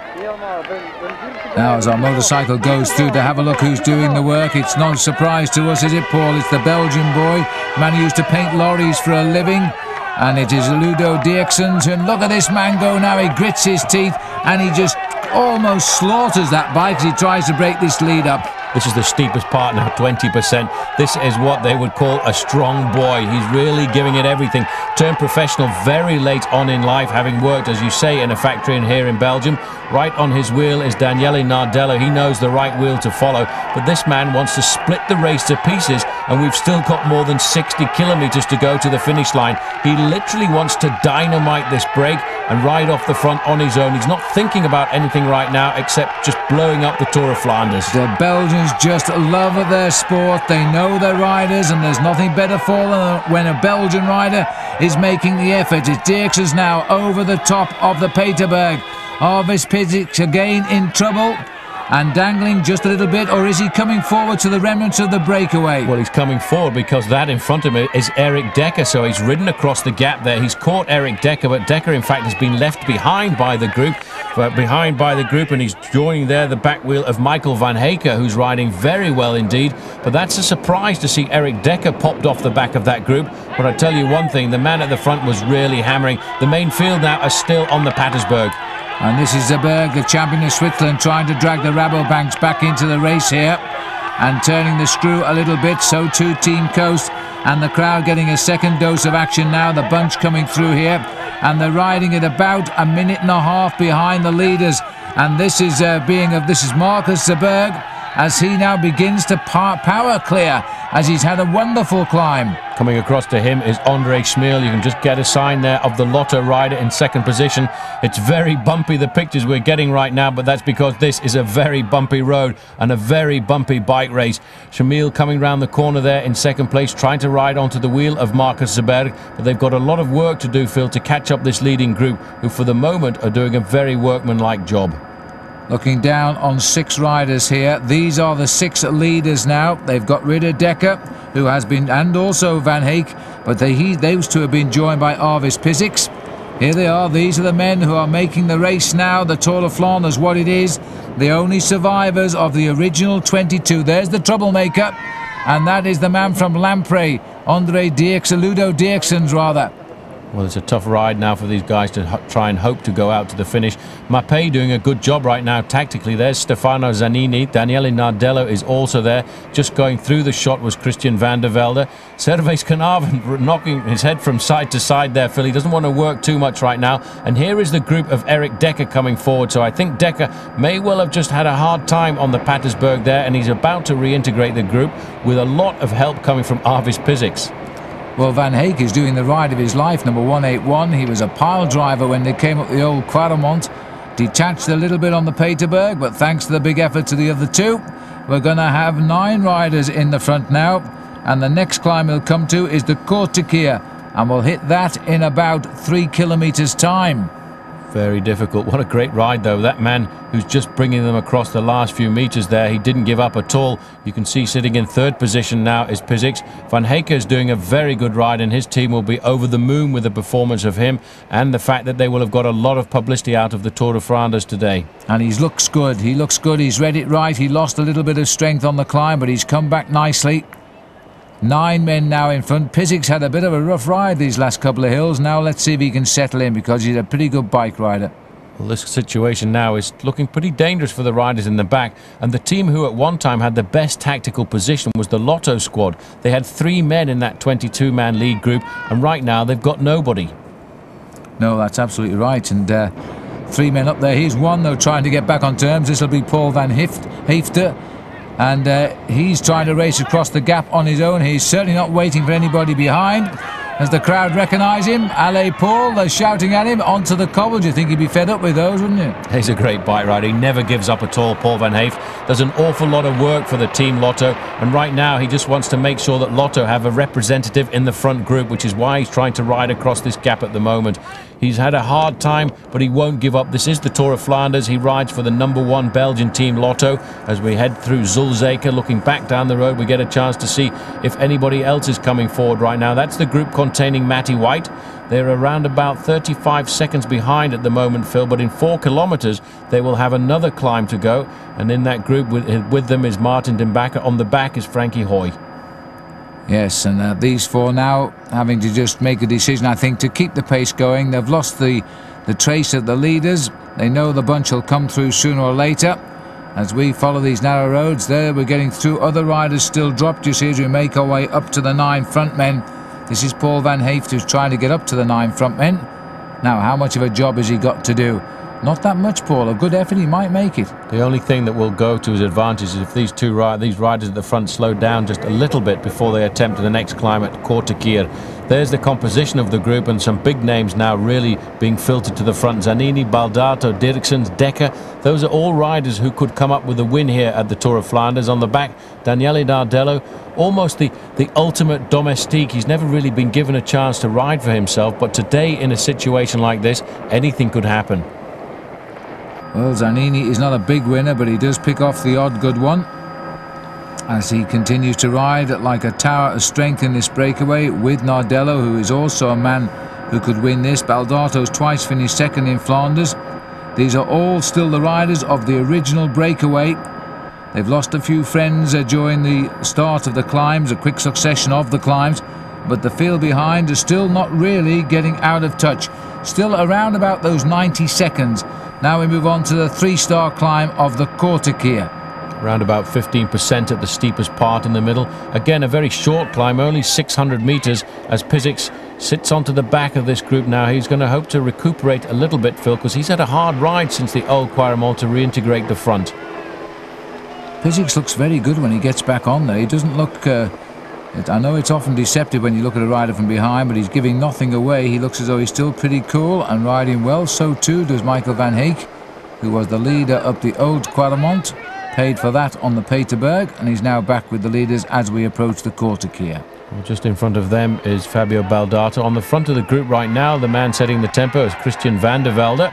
He's obviously feeling very good here this afternoon. Chasing him down was Servaes Knaven. Kortekeer at 15%, not a cobbled climb like some of the other ones, but still, when you've been going up and down in the saddle and over some of these climbs in Flanders for almost 200 kilometres, it certainly does start to weaken the thighs. Well, sitting at the back of the climb now on the Kortekeer is the man who started all of the aggravation earlier, Michael van Heek, but now the pressure really on him to hang on, and that's what he's got to do as they go towards the top of this climb. These riders, Phil, now will know that the main field is starting to react behind, and they will just hope that a group comes up and they can latch onto it.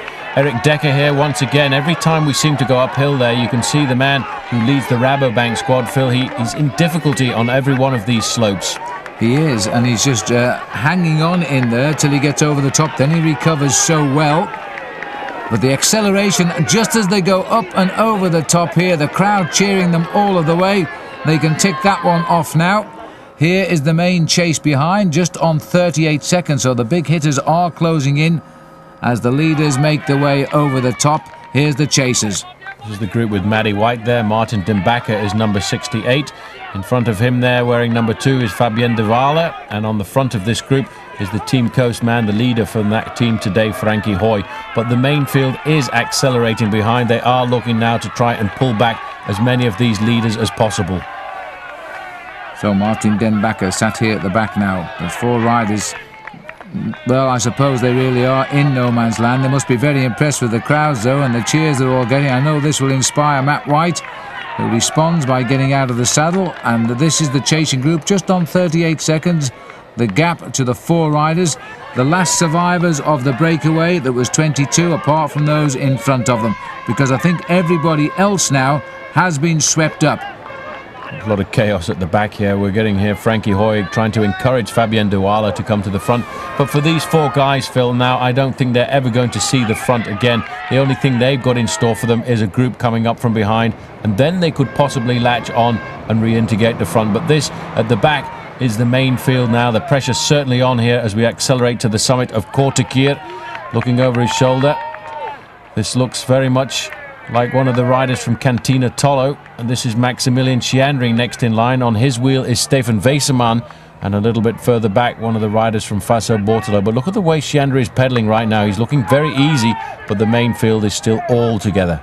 There's Vaisman. He really does start to look as though he's quite good. Here is Andre Schmil, Michele Bartoli in his Italian Championship jersey. So the big boys are breaking through now, beginning to pierce the head of the race here. There's the gap 48 seconds to the 4 chasers, and it'll be a little bit further to this group here. There's the world champion Roman Weinsteins. And on his wheel there, in fact, is Georgi Hincapie as well. 101 for Cofidis.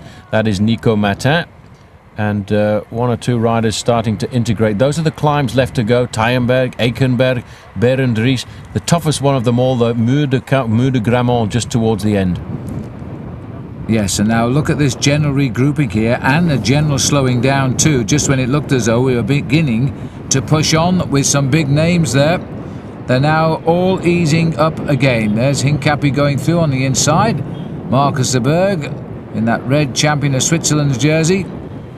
It's a very interesting race. There's some tactics being played out within. Michele Bartoli here on the front, number 2 in line there, while the other rider is Gabriella Balducci of the Calderona, Vini Calderola team. Well, in fact, Michele Bartoli very much in a defensive role right now, because he's got 2 riders in the leading group, 2 riders who both are quite capable of taking out the win in this race if they don't get pulled back, because Nardello and Zanini are 2 solid riders.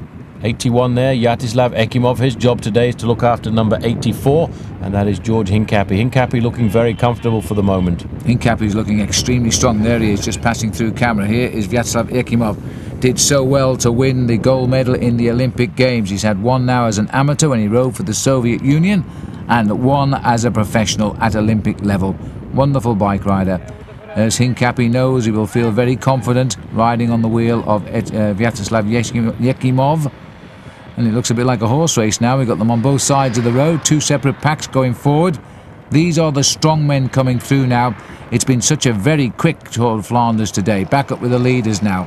Eric Decker in his favourite position, in last position there, well, as we come up to the next climb. This is a section of cobblestones called the Maria Borenstraat. It's 2 kilometres long. It's a very difficult section of cobblestones, but at least Eric Decker still is in at the front of the bike race, but he seems to be having an awful lot of difficulty, which is a surprise, Phil, because he started the season off very well.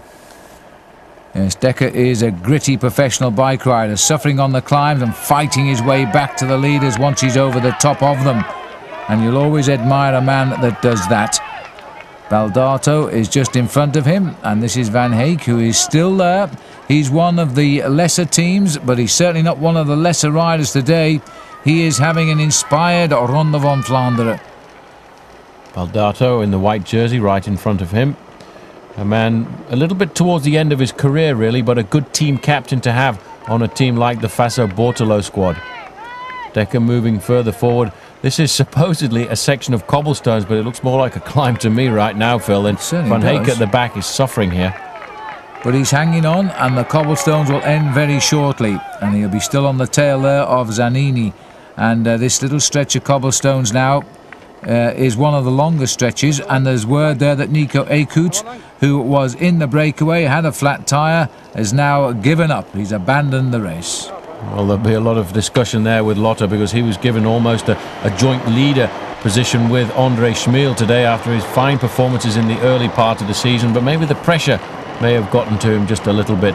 Stefano Zanini on the back, which is why in the main field Michele Bartoli, the champion of Italy for Mapei, is being forced to ride a fairly defensive role right now.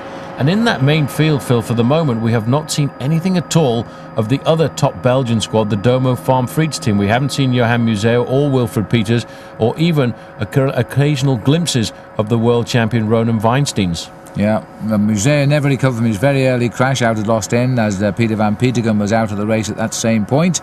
He's never been able to impress today. That's sad for the 2 Belgian riders, because they have dominated this race over the years gone by. But today, because of those strong winds, a big group of 22 has ripped away from the field, and the chasers, the main field, the big names, what's left of the main field, are now making a big meal of bringing them back. Now, this is indeed Dirksen's. He's been attacking all of the time, now looks in the spot of bother. I think he's now paying for all those explosive efforts he put in over the early climbs there. You can only do that so many times in a race like the Tour of Flanders, and maybe for Ludo Dirksen's he's done it one time too many. This is the second Achtervolgers, the second group of chasers. This group contains Martin Den Bakker, and just in front there in the blue, that is Matty White, the new signing for US Postal Service. And you get a chance to see what some of the roads are like here in Belgium. They really are quite atrocious, but this does make this Tour of Flanders a very dramatic bike race. Yes, it certainly does. The chain bouncing around there, and the corner's not needed here as they turn left and then right. According to the top of our caption there, the Group 1 and Group 2. This is Group 2. There's a little demonstration of how the train is taking a pounding, and so too the body, of course, of these bike riders over the pavé. But it wouldn't be Belgium without those cobblestones, and long may they stay here. Well, the riders next will be facing the climb of the Berg, a very difficult climb, 18% at the steepest part, a very nasty climb. Again, very short, only 475 metres, only climbing up 45 metres in altitude, but certainly another tough one. And still on the back there is number 181. He's a member of the Landbouw Credit team. And it is Michael van Heek, and still hanging on, but there's going to be another rush at this one. The Berg now. He's lying just a little bit off the back. He'll do well to close up. He's done that. He's gone over the top of Servaes Knaven. Knaven is a crafty Dutchman, taking the smooth way up on the right-hand side of the cobbles there. Very crafty indeed, because I'd actually forgotten he was in the group, for we hadn't seen him near the front or near the back at all. Just riding very sensibly. Van Hekke in difficulty. Christian van der Velde too, as once again is Erik Dekker. And surprisingly enough, Stefano Zanini has gone off the back. But this is Phil, this is amazing. This man was off the back a few moments ago. Ludo Dirksen is again the strongest man on these Flemish climbs. In second position is Nardello, followed by him Baldato. But what a man today. He really wants to show off. Ludo has got the bit between his teeth today, and he's thinking of a victory here. He is riding so well. This is Paul van Haeften still trying to get on terms with him, and he's not quite making it further down the slope. And this is the most orderly crowd I think we've seen in Belgium, Paul. Well, it certainly is. There's a piece of rope just down the side keeping them off. The reason is just to allow the bike riders the possibility to ride up the guttering there, which is just a little smoother than the cobblestones in the middle. This is the Berg, and Paul van Haeften has ridden for the last probably 15 kilometres trying to integrate the front group. This is the main field right now moving forward. Again, we've got the riders from Cofidis on the front. This looks a little bit like Joe Planckaert coming forward right now. It is Joe Planckaert, the son of the very famous Willy Planckaert and part of the great hierarchy of Belgian cycling at one stage.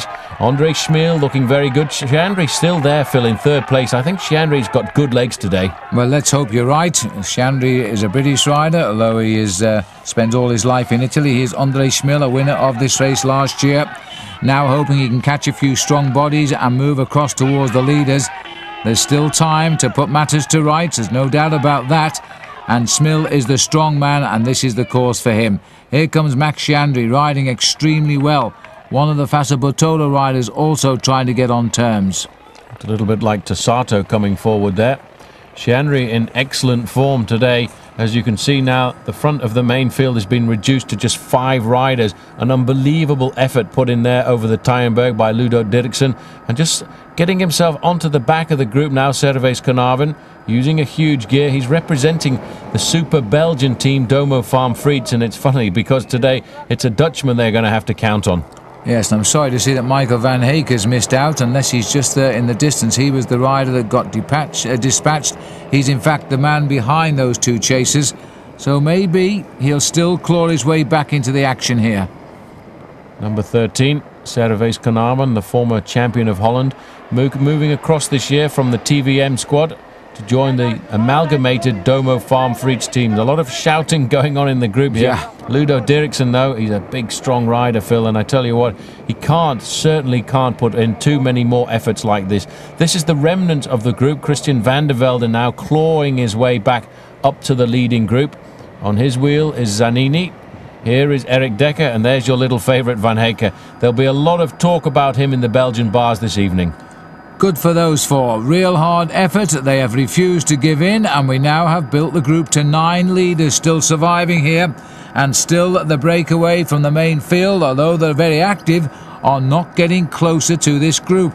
And that says a lot for this group today. There they are. That's the total composition. All familiar names now. Dirksen's enjoying life at the front on the climbs. I can't say the same for Dekker, but he always gets back, and he's back again.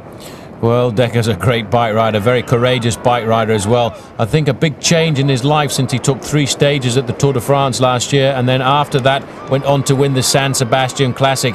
He probably started the day here, Phil, as somewhat of an outsider, which is why he's struggling to keep himself in contact in the back of this group, but he is in difficulty on all of these climbs. Well, they've got themselves together. They look as though they're all working. Very often, Paul, when you're tired and hanging on, it helps if you just roll through and get yourself back into the rhythm, doesn't it? Well, psychologically, it's much better to be able to participate in the pacemaking at the front. It hurts your mind if you have to sit at the back of the group like this, because you start to feel bad and then it gets even worse. We'll see how he handles the Eichenberg, which is the next climb coming up, another very difficult climb. It's steep at the bottom, then levels out with a false flat over the summit. Well, that's just about a mile away now for the next climb of this circuit of the Little Bosses of Flanders, and there'll still be 5 more climbs to come after this one. Look at that average speed, 42.6 kilometers an hour. That is a tremendous speed today for the riders in Flanders. US Postal Service on the front of this group, Phil, taking command of the chase right now, which I think may be a little bit optimistic, because there's still an awful long way to go at 48 kilometers from the finish line in Meerbeke. But obviously Hincapie feeling very confident right now. He has 2 teammates up the road. One of them is Christian van der Velde, who's in the front group, and then in a small group caught in no man's land at the moment is Maddie White, the Australian. But it is an awful long way up these Flemish roads to rejoin that group at the front, who will very shortly be on the slopes of the Eichenberg. Well, this race this year, a full 3 kilometers an hour faster average speed than Andre Schmill's winning time last year so far. They did 39.5 kilometers an hour to average last time, but at 42.5 right now. And so it is a fast race today, and it's all been down to this breakaway. Here we are, hill number 11. 1 in 9, or 11%, takes us up to 62 meters above sea level. We've only given this 2 stars. Well, I would give it a lot more than that, because almost 220 kilometers into the race, it is very difficult. 1,300 meters or 1.3 kilometers of cobblestones. And once again, there is Eric Dekker suffering at the back. You see, he's flicking across to the right-hand side, Phil. In fact, usually on a section of cobbles like this, the section of cobbles right at the end is just a little bit smoother than all of the others. So that's why he's trying to get onto those to roll a bit quicker. He's in difficulty once more, as is Baldato in the white jersey, and also Michael van Heeke. The pressure on the front, well, there's no need to ask the question who's doing it. It's Ludo Dirksen's again. But they're getting a better ride at the back this time. The gaps are opening, but not quite so quickly, so they may not have a big chase back on this occasion. Just holding the left of the road, just a little bit of smooth tarmac sprinkled down the side. This is Dekker. Realised that Van Heeke is cracking big time, and he's gone round him. It's wise, because once that door opens, you may not shut it down. Then there's Baldato. These are the riders hanging on. There's Van der Velde. And they're saying back in the main field, one of the strongmen of Cofidis is a puncture, Nico Matan. Well, this is the strongman of Lampre-Dakin, a former Belgian national champion, a winner of the stage at the Tour de France, and today riding an absolutely magnificent Tour of Flanders. Not thinking about how far away the finish is, Phil. All he's thinking about is riding as hard as possible and delaying what I think is the obvious, being caught by a group of favourites coming up from behind. Well, we're running down to just about 27 miles to race now, and they still have not got across to this group, and they've been knocking on the door for literally hours today, but they're not coming over. And Dirksen's now, I think, is now going to try and ride everybody off in this race. Here is Paul van Haeften. We'd almost forgotten about him. I'm actually beginning to wonder why he's doing this. He should either have sat up and waited for Andre Schmill's group behind, or definitely reintegrated the front group, which he is not doing at the moment. Second position there is Georgi Hincapie. He looks like a great classics rider now. Hincapie is certainly changing. It's amazing, Phil. He seems to have been around forever. He turned professional at the age of 19 after a magnificent win in the Tour du Pont stage down into the Homestead, where he was disqualified. It destroyed him at the time, but you know what? He's becoming a real solid leader for the US Postal Service team in the one-day classics. Absolutely no question about that. He looks good, and he's marking, I think it might be Chris Pearce here at the front for Cofidis, but he is sitting there, George, waiting for the chance now. He can't overwork. He needs a bit of help to get him across to that lead group, and then he can try and do something, but he can't do anything yet. There's a quick glimpse of the world champion in 3rd or 4th position there, wearing the white jersey with rainbow stripes on it, is Ronan Weinsteins. He's the man that Team Domo Farm Frites are looking after today. They want him to come up with the win. He was very close last year, and if there is a group of 14 or 15 riders come into the final finishing straight in Meerbeke, you better watch out for that man. The big struggle at the back here, I think it's Michael van Heek. He's trying to get back on. He was the only one left that time. And so now he should get back, and we're going to have a very tenacious 9 riders. Terrific ride by Michael rather, to get on, and there he is. He's back, so we've got 9 men again. Well, he's got a bit of a rest now, but not too much. Around about 8 kilometres before we get to the next big climb of the day, and that will be the Leiberg. Not quite as difficult as the Eichenberg and Tyenberg, but we are at least on fairly smooth roads for the moment. Looking back here, a bit of chaos now on the Eichenberg, the main field coming forward. Chris Peers on the front, Hincapie looking very comfortable in 2nd position, and somebody caught out on the right-hand side of the road. Listen to the cars now clearing the way, although the Belgians are being very orderly today, standing off the road here as the first chase group tries to now close the gap. The gap is coming down. We've still got Matty White's bunch at 44 seconds. Now we've got Andre Schmiel leading a counter-attack here at 1:17. And Hendrik van Dijk has also given up now. Well, there's a little acceleration there coming from Andre Schmiel, but it's not going to do too much damage because the whole of the field, Phil, is still pretty much together. He looks over his shoulder and he can see the big long line of riders, and he isn't getting any help from too many of the other guys in this group right now. On the front is Chris Peers, 3rd place is the world champion, 4th place Georgi Hincapie. They don't seem to be able to push this home. They're not organised in the pursuit. You get a strong man do a turn, looks up for help, nobody comes through. They have to reorganise. And a fall now for Nico Matam. Well, he's having a terrible day. First of all, he punctures and now he falls. Not a big day, you know. When those days happen, you might as well go home. In fact, the Domo Farm Frites rider there with the helmet on, I think, was Johan Museo. But the attack now coming from the world champion. Here he is, Roman Weinsteins, a strong powerhouse. But he still needs help, and he still wants help. He can't cross that gap on his own. It is coming down. It's barely a minute now. And so very soon they'll be picking up Matt White.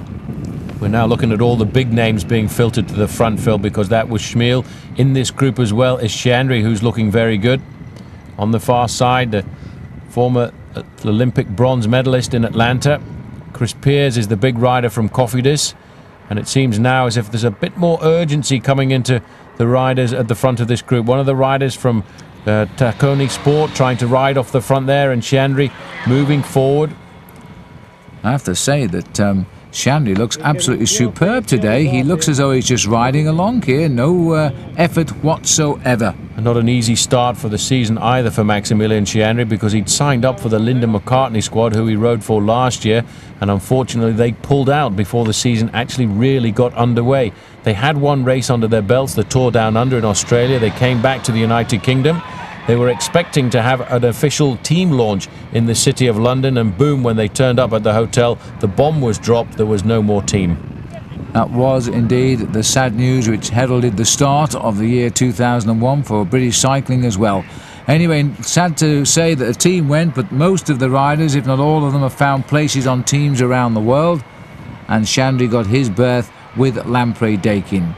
On the far side, one of the riders from Mercury Vietel, one of the very good signings that they've got, the Dutch national champion Leon van Bon. There is Rolf Sorensen sitting at the back of the group there for CSC Online, and I would say that US Postal must be very happy with the race so far. They've 2 men up the road, one of them Christian van der Velde, the other Matty White. Hincapie is in this group with Jatislav Ekimov, and so at the moment everything seems to be working in their way. And a hand goes up here. I think it's Ekimov. Oh, he's just stretching out his back. It's okay.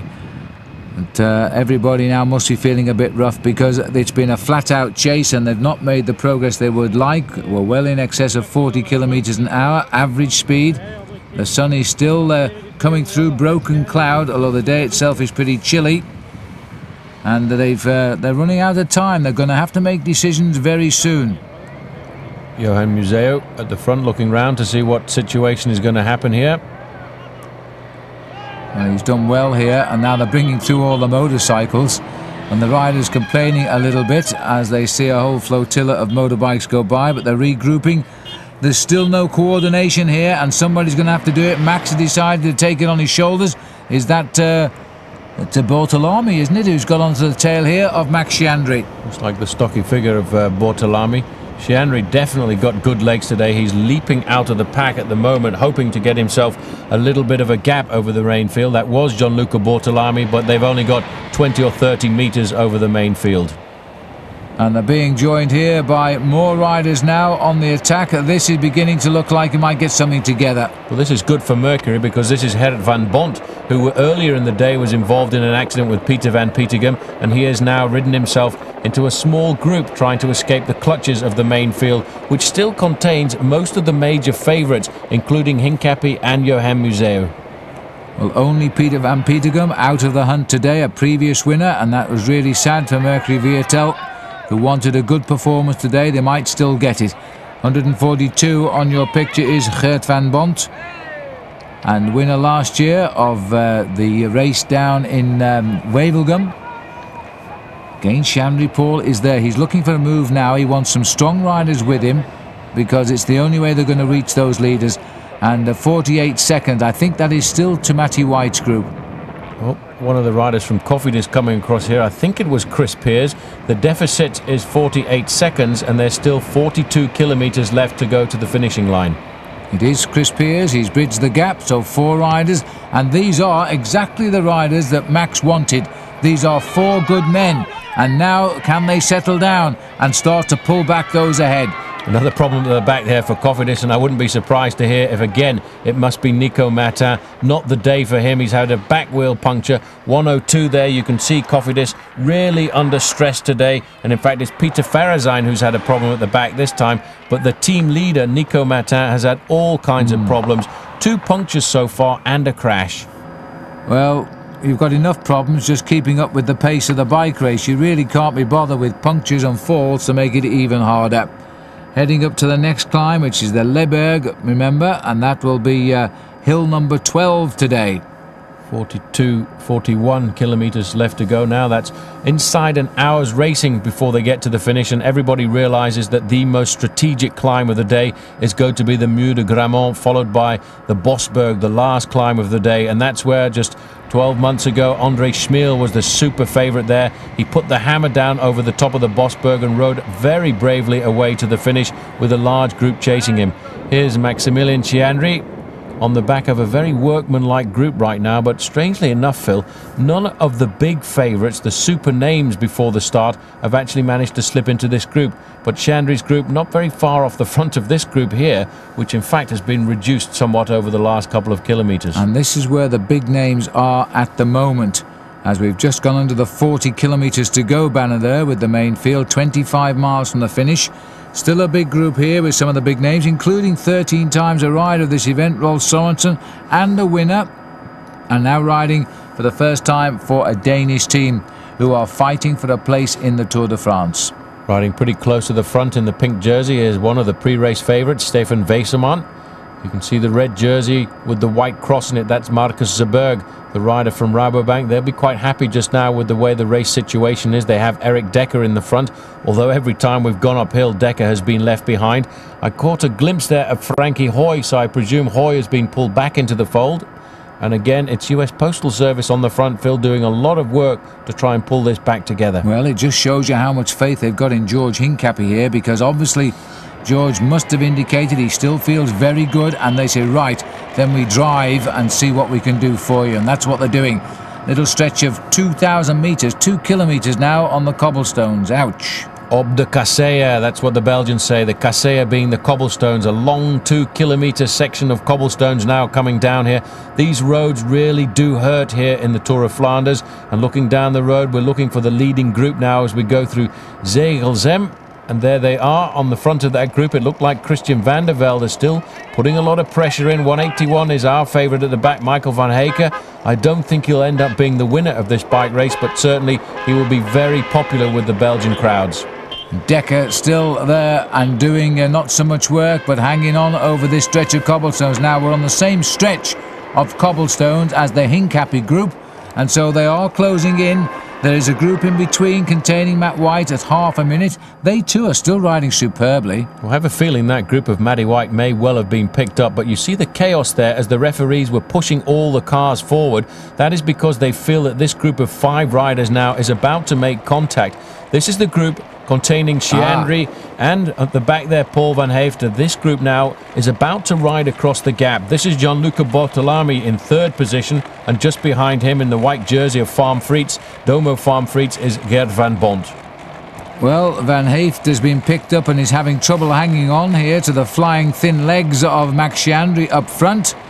Gert van Bont is just in front of us, 142. He looks a bit podgy, doesn't he, Gianluca Bortolami, but riding very strongly, and there they all are for you. 3 Belgians, and it looks as though Van Haeften's long and lone chase may now be paying dividends. What a bike ride he's had today. He spent most of the race chasing to try and catch one group or another. There's the leading group just around the corner. The Sciandri group, Phil, is a lot less than 30 seconds. I would put it around about 10 seconds off the back of the leading group of riders.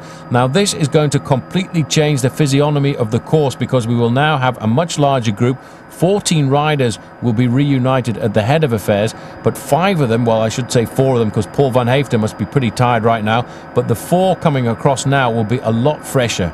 Well, let's see. This is now climb 12. We're on to the 2-star Leberg climb, and we're going on with 9 leaders, 5 chasers, and then a bunch of 14 to 20 riders coming up behind them.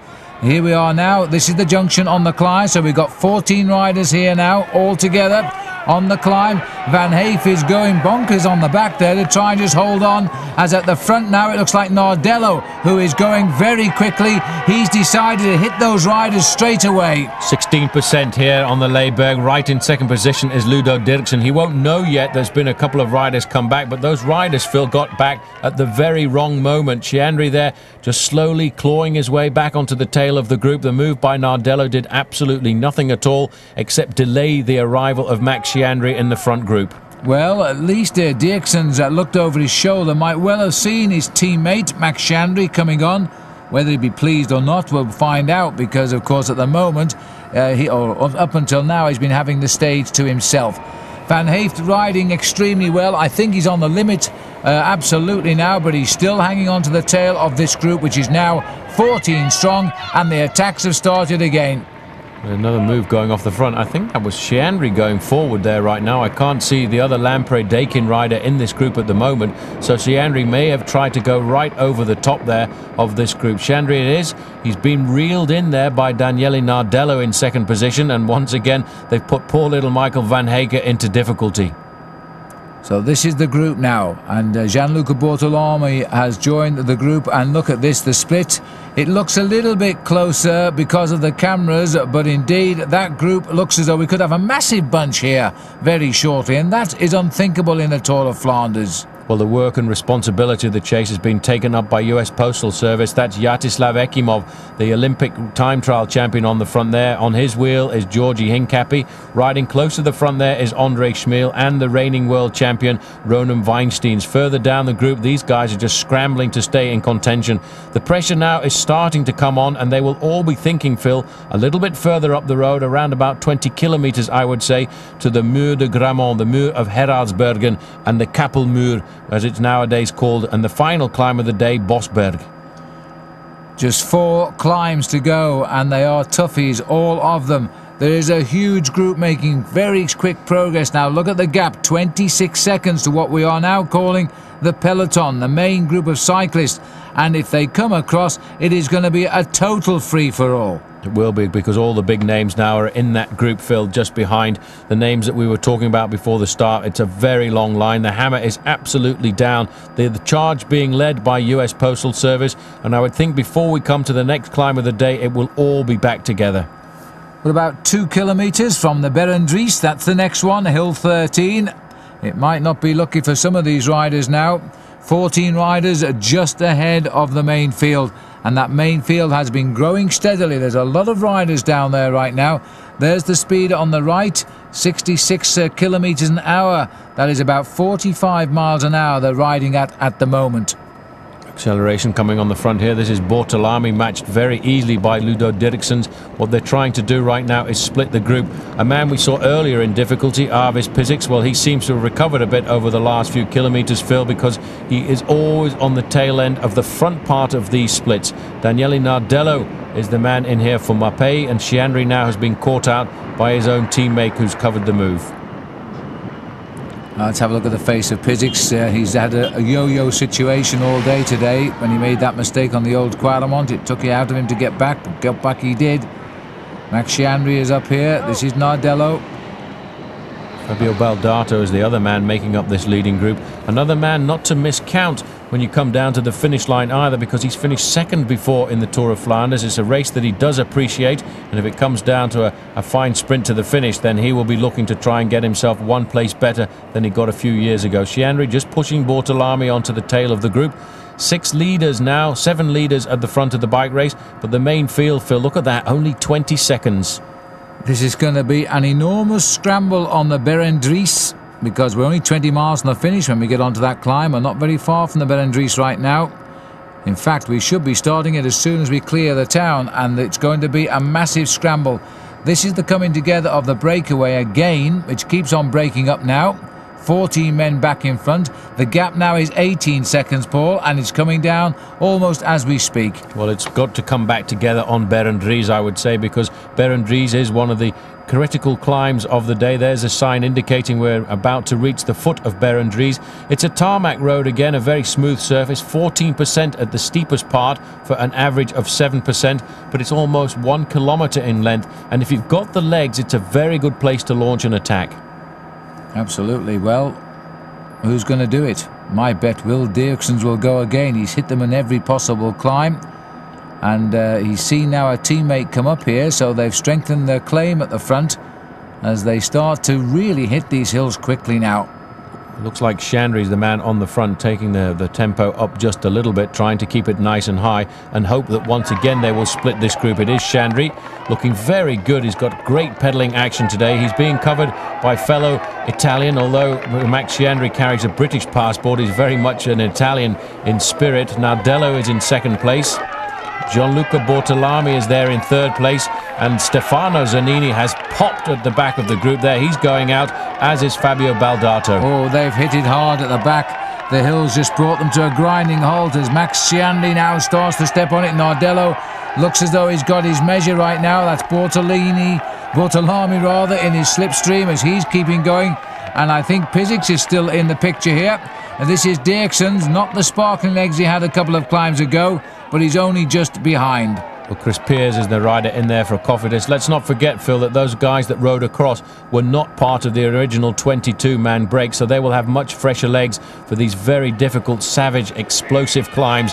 Eric Decker now suffering in the orange and blue jersey of Rabobank. He's had a hard time today. He's ridden himself back into the bike race on many occasions, but I think finally he's had the last nail put into his coffin. And Van Eyck is behind him now. This is Piziks at the tail end of the split. The group has split as they continue now to apply the pressure, and it's all under the impetus of Max Chiandri. I think that was Decker slipped through under the camera. That man refuses to give up today. Look at the face of Max Chiandri.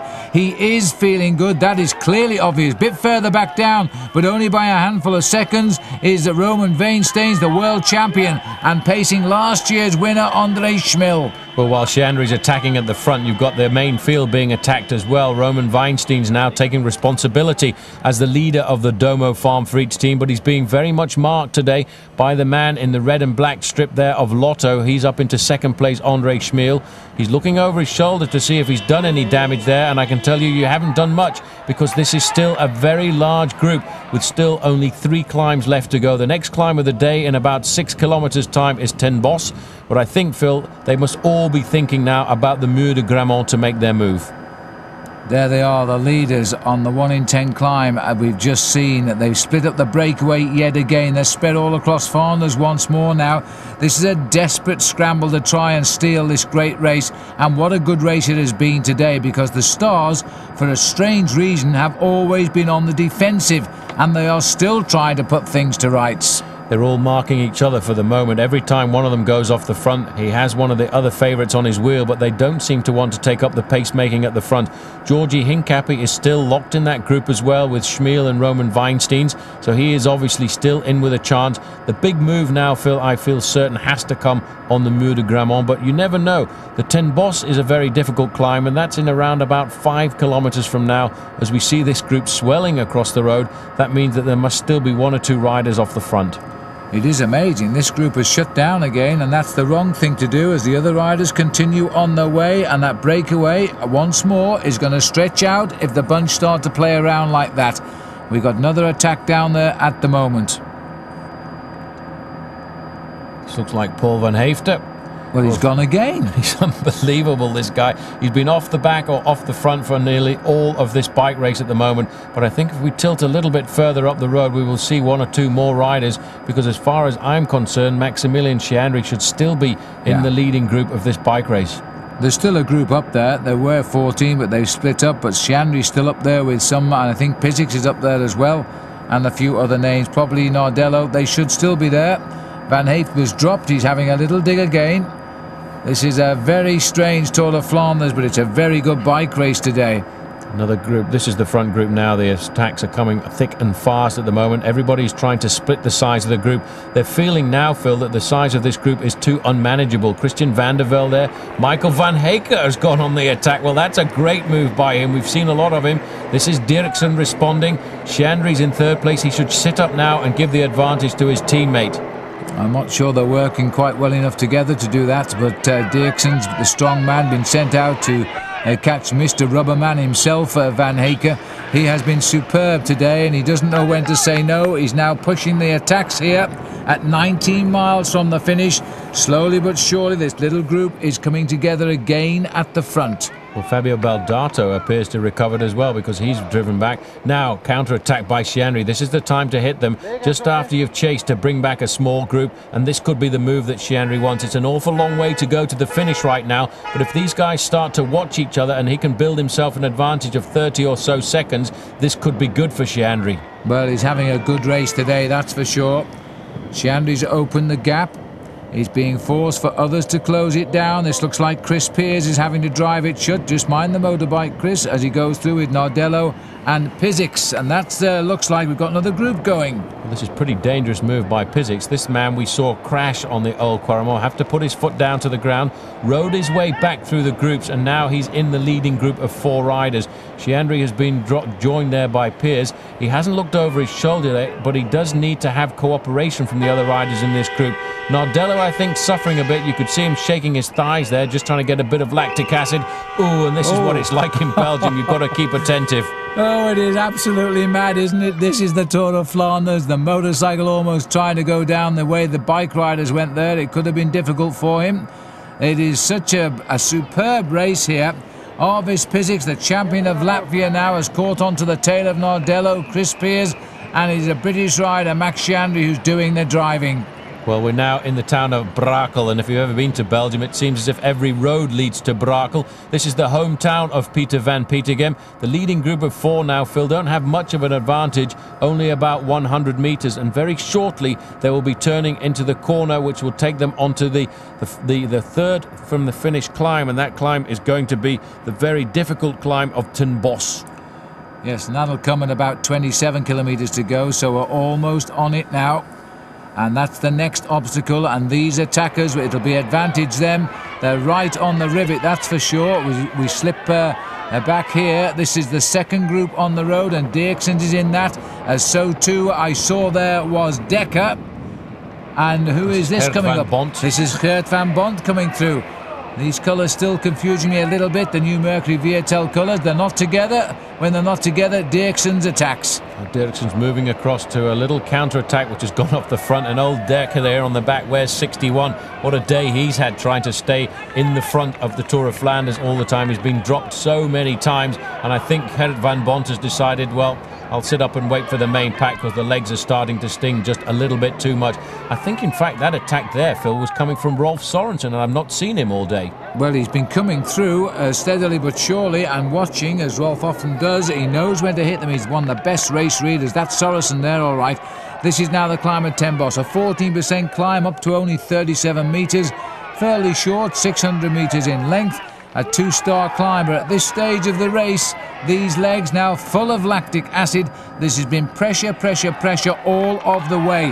There's been nobody soft pedalling here in these leading riders. Chris Pear's making his move now over 10 Boss, moves over to the right-hand side of the road, but Chandry's having nothing of it. He's accelerated very easily, but you know, I think the group is going to come up from behind, Phil, because they've nailed it back to about 20 or 30 metres. But what we haven't seen, Paul, and we're just about realising, is the peloton is knocking on the door, sending emissaries up to the leaders, but the main field are not getting on. They are still hovering just behind. It's amazing. Very strange. I would have thought that they'd have nailed it back. The main field came to around about 20 seconds. In fact, there's 12 seconds now to this second group on the road. And the man you can see there trying to claw his way back into the Tour of Flanders once again is Eric Dekker. The main field themselves are 42 seconds behind, so they're actually losing ground at a critical part here of the Tour of Flanders. Well, they lost one or two of their sharp-end men. In Max Chandry, Rolf Sorensen was there, and I think he's also come out now, and so maybe they're losing some of the main train drivers back there who are getting up to the leaders. A left turn off the climb at 10 Boss now, which means that we're heading on towards hill number 15, and that'll be the wall itself, the Muur of Grammont. Absolute brute, Paul. We rode up that. That was pretty good, wasn't it? Well, you rode up it. I actually watched. It's a brute. Your nose literally touches your front wheel. It is so steep. It's actually fortunate today for the bike riders because it is dry out on the course. I have ridden over the Muur de Grammont in race conditions several times in races like the Tour of Flanders, Tour of Belgium, etc. And if it's dry, it isn't such a bad climb. If it's wet, you have a hard time actually keeping traction in your wheels trying to go up the Muur de Grammont. And it's a lot harder nowadays than when I used to race because they've actually added on an extra 500 metres. When you get to what you think is the summit and what used to be the summit, you take a nice little right-hand turn and they take you right up to the chapel on the top. Hence its new name, the Kapelmuur, the chapel wall. And now we're heading for that climb next. We'll be coming into the town of Clouds Berg. We've got a long section of smooth road now, around about 12 kilometres from the top of 10 Boss to the foot of the climb of the Muur de Grammont. And you can see right now that Chandry is very nervous indeed. He's trying to accelerate. He's looking for help to come from these riders to try and build on the advantage they have over the group behind. But the group behind is very large indeed. In fact, they're right there. They're right there, and we're going to see a coming together again, which will give us a good double-figured breakaway. They keep on rebuilding. Here's our man again. Paul van Haeften is coming back up to the front line. This is amazing. Great ride by him. He's done a fantastic job. He really has suffered. He's ridden so courageously. And you know, this is something that the Tour of Flanders is made about. It's all about courage. It's all about fighting back. You can sit up very easily when you have a spot of bad luck. But in the Tour of Flanders, if you've got the courage and the legs, you can keep fighting back all of the time. That was the neutral service vehicle there, passing him up a drink as he gets onto the back of the group. And it's all back together once again. And this is a very large group heading down towards the Muur de Grammont. And it looks like we've got 13 riders come together all of a sudden at about 25 kilometres from the finish, and again the attacks start and off they go once more. There is no rest here. We are seeing 110% committed pro bike riders today. They don't know when to say no. They are scrabbling for wheels. I don't believe any one of them is having an easy ride. They are all now on the rivet, as we would say, and this man never knows when to say no. This is Ludo Dirksens, and he's pushing on again. He really is. He's hammering at the front there. You can see the little bands on his jersey indicating he's been a former champion of Belgium. They're all actually now looking for some cooperation because they realise, Phil, we've got a very long section of smooth road from the top of the 10 Boss to the Muur de Grammont, and they need to actually work together. There is Sorensen trying to organise them, very old, experienced bike rider calling for some help, but Chandry doesn't want that. He can see there's no cooperation here. He's going to try and do it alone. Another great effort by the Anglo-Italian. Max Chandry is gone when he heard all the cars coming up for words of wisdom. He decided to go and see if he can reduce this breakaway. He doesn't like so many riders up front, and he's got the gap again. Now it's up to them. Well, somebody's coming across. They don't want Shanry to ride all the way to the finish. This is the town of Parijke. Just at the top of this little rise here, there's a left-hand turn, and it levels off for a little bit longer. Now there in the distance is Shanry. Somebody has gone after him. Chris Peers doesn't want that to happen either, because he's launching a counter-attack just now. There are two men in front. Dirksen playing the teammate for the moment, getting onto the wheel there of that attack by Chris Peers. And you can see the little sign from the farmer there. This is the Ronde van Vlaanderen. This is the Tour of Flanders. He's done a good bit of work there as the race goes by. He must have known the helicopter would have been flying at that point. Arvis Pizik's now driving along. They're not allowing anybody any chance to catch up with this breakaway. Christian van der Velde is still in this group. In the back there, number 71, that's Gianluca Bortolami. Amazing to see Rolf Sorensen, because I really don't know when he came across at all, Phil. He just seems to have appeared from absolutely nowhere. He just appeared, he came across, it was a late chase and he's latched on, and now we've got a whole new ball game here. There's another rider appearing in this group here as well, a Liquigas rider who we haven't seen before. That is Denny Zanetti, who's come across there. This is very strange. I think what has happened is the main field at one stage got to within 20 seconds, and a couple of riders must have leapt across, Rolf Sorensen being one of them and Denny Zanetti being another. It just goes to prove that a lot of the big names, Phil, like Andre Schmeel and Ronan Weinsteins, they're actually sitting in the field watching themselves, and that may mean that George Hincapie is a prisoner in that group. Well, I think you're absolutely right. Zanetti and Sorensen crossed the gap together in tandem. They've come on and latched on. The others haven't made it. Now, they've lost a strong workhorse in Sorensen back in that chase group as well, and also Dennis Zanetti. And so I think now we might well be seeing the end of the Bain field, but it's up to them. They have only one chance now. That's to turn on the power on the climb of the wall. Then on the last climb of the day, they're going to have to try and jump across. Well, that's what they're all thinking about now as we reach 21 kilometres to go. It's 5 kilometres now to the Mur de Grammont. That's around about 3 miles. The main field now, containing all of the favourites, Phil, are thinking about their strategy coming up to the Mur de Grammont. But there's something they should really put to one side, because it's no good having a strategy if there's a group of 14 riders off the front of the bike race. We are running into the last 12 miles of what has been an extraordinary Ronde van Vlaanderen this time around. And the big boys have not yet worked out what they're going to do with all the attacks that have been thrown at them all day long. This is a superb Tour of Flanders this year. We're looking down at the remnants of this race, yet they're all in contention. They're all right there if they can just find the big effort. And there again, I think it's Paul Van Haeften still trying to get back on terms. Tough ride, they'll be talking about him tonight. Here's a select group of riders coming across now, and if we can get a look in there, I can recognise the shape of Georgie Hincapie. There is the world champion Ronan Weinstein. Stefan Vaisman is on the back.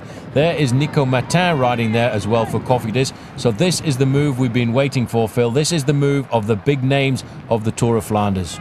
Martin, the rider there to the right of our picture now. He's a Belgian, rides on a French team. He has had an horrendous day. He's fallen, he's punctured, he's got back up, and he's now still in with a chance.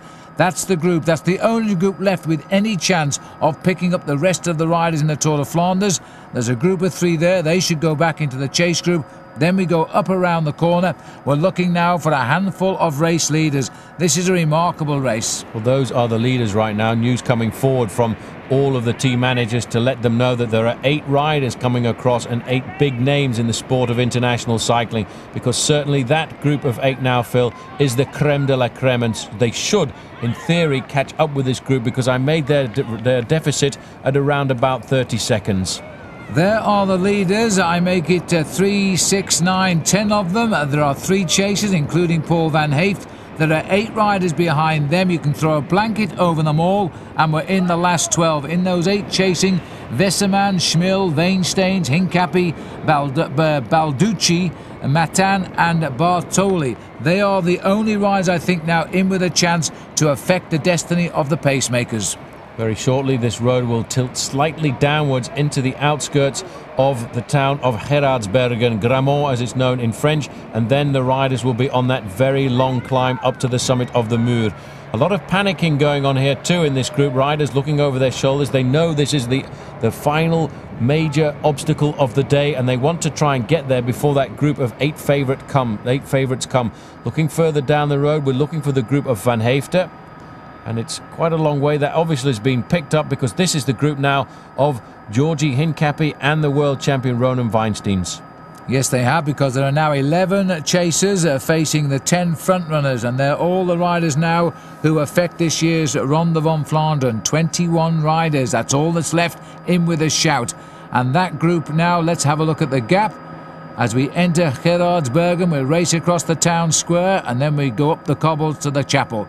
It's a big gap still, Paul. Well, it's a big gap. It's around about 40 seconds. This is the bridge over the railway line, and very shortly they'll be right in downtown Herardsbergen. Everybody's looking over their shoulders now. They want to know the position. They know the big reaction must surely come, but they are in town, and the road now will kick upwards for the Muur de Grammont, the most famous climb in the Tour of Flanders, the one where many riders have laid the foundations of their victory.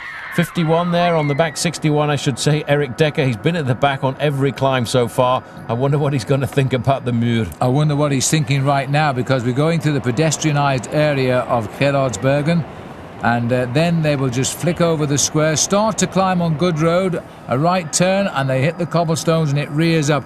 And if you've not been feeling too good, you're going to feel pretty nervous right now. Everybody will be getting nervous. This is the chasing group now, containing the big names, the men who are looking to win the Tour of Flanders. And in fact, I have a feeling that in that chasing group you will also find a certain Johan Museeuw, which is remarkable considering he was involved in that early crash of the day. Well, I haven't caught sight of him, but here's the crowd in Gerardsbergen, the right turn as we go round.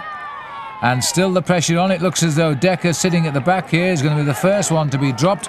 Max Shandry is at the front. He's going to show them the way onto the climb. This is always the climb of the Tour of Flanders, and today it is going to surely play its role. On the left of our picture, Dirksens, the two Lamprey boys, get to the front. Dirksens, the powerhouse, is going to use that brute strength again. Putting the hammer down one more time. Christian van der Velde is still in this group at the moment. You can see him in fourth position. We haven't even got to the steep part of the cobblestones, and Ludo Dirksen wants to dynamite the race again. Big power, huge gear going round. Shandry comfortably in second place. It's always good psychologically to have a teammate in the group. Daniele Nardello is in third spot for Mappé. Look at the face there, the jaw set of Dirksens. His teammate Shandry just riding in his slipstream, letting him set the pace here. Might be planning an attack towards the summit, and Nardello is in there as well. He's a very good rider, the Italian, right in the centre of our picture right now. Well, I think Dirksen has blown it there. He's blown one or two riders off the back. This is Sorensen in the red jersey and Eric Decker in the orange and blue jersey. Two new leaders taking over the chase now as they get to the Muur. 20%. I thought Dirksen had blown it because he was moving backwards, but he's gone right to the front once more. 1 in 5 the climb. This is the 5-star one, the Muur de Grammont, the Kapelmuur. We go a bit further, as Paul has explained, and Dirksens is now beginning to break some of the determined boys at the back. There is Sorensen. Remember, he's a late arrival at the front here, and well, we expect Decker to go off because he has on every climb so far, but he's also got back. Well, Servais Carnarvon is the man in the light grey jersey of Domo Farm Frites. He'll be expecting to see the return of the world champion, Ronan Weinsteins. Denis Zanetti is the man from Liquigas on the front. Now, he is a late arrival in this leading breakaway, and he's obviously got very fresh legs right now. He's taking over the pacemaking, but Shandry still looks very concentrated. As you can see, the face on Ludo Dirksen really is suffering. If you get a good glimpse at Dirksen's face, by the way, his nickname in the peloton is Popeye. It's absolutely true, but he is a lovely man. As I say, we've had a few nights with him this week in the hotel, but he is storming right now. And Zanetta is setting the pace. Shandry looking extremely cool in second. Chris Pears in third. Nardello moving up in fourth. There's go Dirksen's fifth. Bortolami sixth. Then comes Sorensen, Decker, Van der Velde. That's the breakaway. It is a great ride too by Christian Van der Velde today. Well, Christian Van der must certainly have chicken skin, as they say in professional cycling game. He really must have the hairs on the back of his neck sticking up to be in such company so close to the finish of the Tour of Flanders, but he's suffering now. He's rocking and rolling all over his bike there, trying to just stay in contact with this leading group. Denis Zanetti, Phil, is making a super impression on me. He is really looking very comfortable on this tough climb. Well, this is the excess now, the little extra they added on. There is Christian. You almost want to pedal the bike with him as he heads up towards the chapel gates and begins the descent over the top. Only one more climb left now for the top men in the Tour of Flanders. further down the slopes here now. I think it's Maignan who's coming up the climb there for Française des Jeux, but the leaders are over, and there's still no sign of men like André Schmil or George Hincapie. Well, I think we must have missed them because they were certainly over the top of the climb. But I think the action really going on here at the front.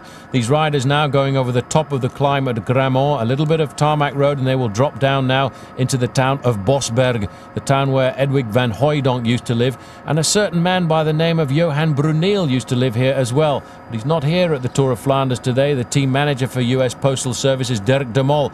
Bruneel has moved down to Paris to link up with Lance Armstrong, where they'll be taking part in the Circuit of the Sarthe. So Lance continues his preparation. He will be making one classic appearance, by the way, the one he likes, the Amstel Gold Race, so that's something to look out for. That'll round up the early season racing in World Cup events.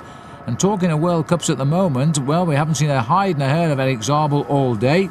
I'm not even sure whether he's still in the race right now. But the way it's working out at the moment, if Bortolami keeps a position in this group, he could be the next wearer of the white jersey of leader of the World Cup. Well, Maximilian Chiandri's on the front there, the Italian Denny Zanetti trying to encourage the other guys in this group to move forward and work. There are a lot of Italian riders present in this breakaway group right now, and it's very much 3 against 2. The 2 Belgian riders have made the group as well. Ludo Dirksen is there, as well as the other rider, Chris Peers, who rides for Cofidis. This is a chase group trying to come back with Christian van der Velde in second position on his wheel, wearing 71, Gianluca Bortolami. And once again, trying to scramble back into the Tour of Flanders, 61, Eric Dekker. Unbelievable, this man. And once he's over the hill, you see his legs come back good. He's strong still. Continuing to race across the gap. Christian van der Velde, Bortolami, Dekker, and I think they're going to make it back again. Well, that is remarkable. This race has split to smithereens so many times, and every time it has come back together. The 3 riders we're looking down on there are Dekker, Bortolami and Christian van der Velde, and very shortly they will be on the slopes of the final climb of the day, the Bosberg. Well, that comes at 13 kilometres to go. They're virtually on the climb right now. It won't be long before they start. This might be the swan song of Dekker, because the climb might be coming back just a little bit too soon after the big one there. There's Sorensen. Sorensen is back, the wily old man, in his 13th race. Maybe this is going to be the lucky one. If he can survive over the top of the Bosberg, he is contacting the leaders again. Well, two riders from Lampre-Dakin in the front group. That gives advantage, really, to Max Chiandri and Ludo Dirksen. I would expect Ludo Dirksen to start thinking about working for Chiandri in the sprint at the moment, because he's done so much work out on the roads of the Tour of Flanders, Phil, that he must really be feeling a bit weary in those legs of his. But you can see Sorensen having a hard time closing down the final 20 metres. Yes, those legs must be screaming right now. Sorensen's done a great ride just off our cameras, unfortunately, when he joined the front group with Dennis Zanetta. And now we've got the chase behind, and Van der Velde is coming back as well with Dekker and Bortolami. This is going to give us 9 men again up front, and still the bunch is hovering and not getting anybody over. Great ride by Christian van der Velde in the blue jersey for US Postal there. He's about to make junction just before we start the final climb of the day, the Bosberg, and his legs are going to scream at him as he sees the sign, climb number 16. Once again, a regrouping at the front of the main field. The Bosberg is only 475 metres long, but it's at the top that it's its steepest at 12%. Yes, it's a little bit of a curly, this one. Kicks at the end. And a 3-star rating by the organisation. This is Servais Knaven. This is the chase group, because the world champions here now. Sapporo Servais has been picked up at last, they'll say. He was in the original 22. As Vesterman goes through at the front of this with George Hincapie. Now these are the riders. They've blown out just about everybody from the bunch, and they still can't get close to the leaders. Well, these guys really are the heads of state. A quick glimpse there, you can see the champion of Italy's jersey. That's Michele Bartoli, world champion. This really is the heads of state of the sport of professional cycling, and they're only 20 seconds behind right now this leading group, which has regrouped once again as we start the cobblestones of the Bosberg. And this is remarkable, because back on the tail here is number 61. It's cobblestones now as we start the climb of the Bosberg, and Eric Dekker and Christian van der Velde, if they can just hold on over the top of this climb, are going to be in for the ride of their lives, I think.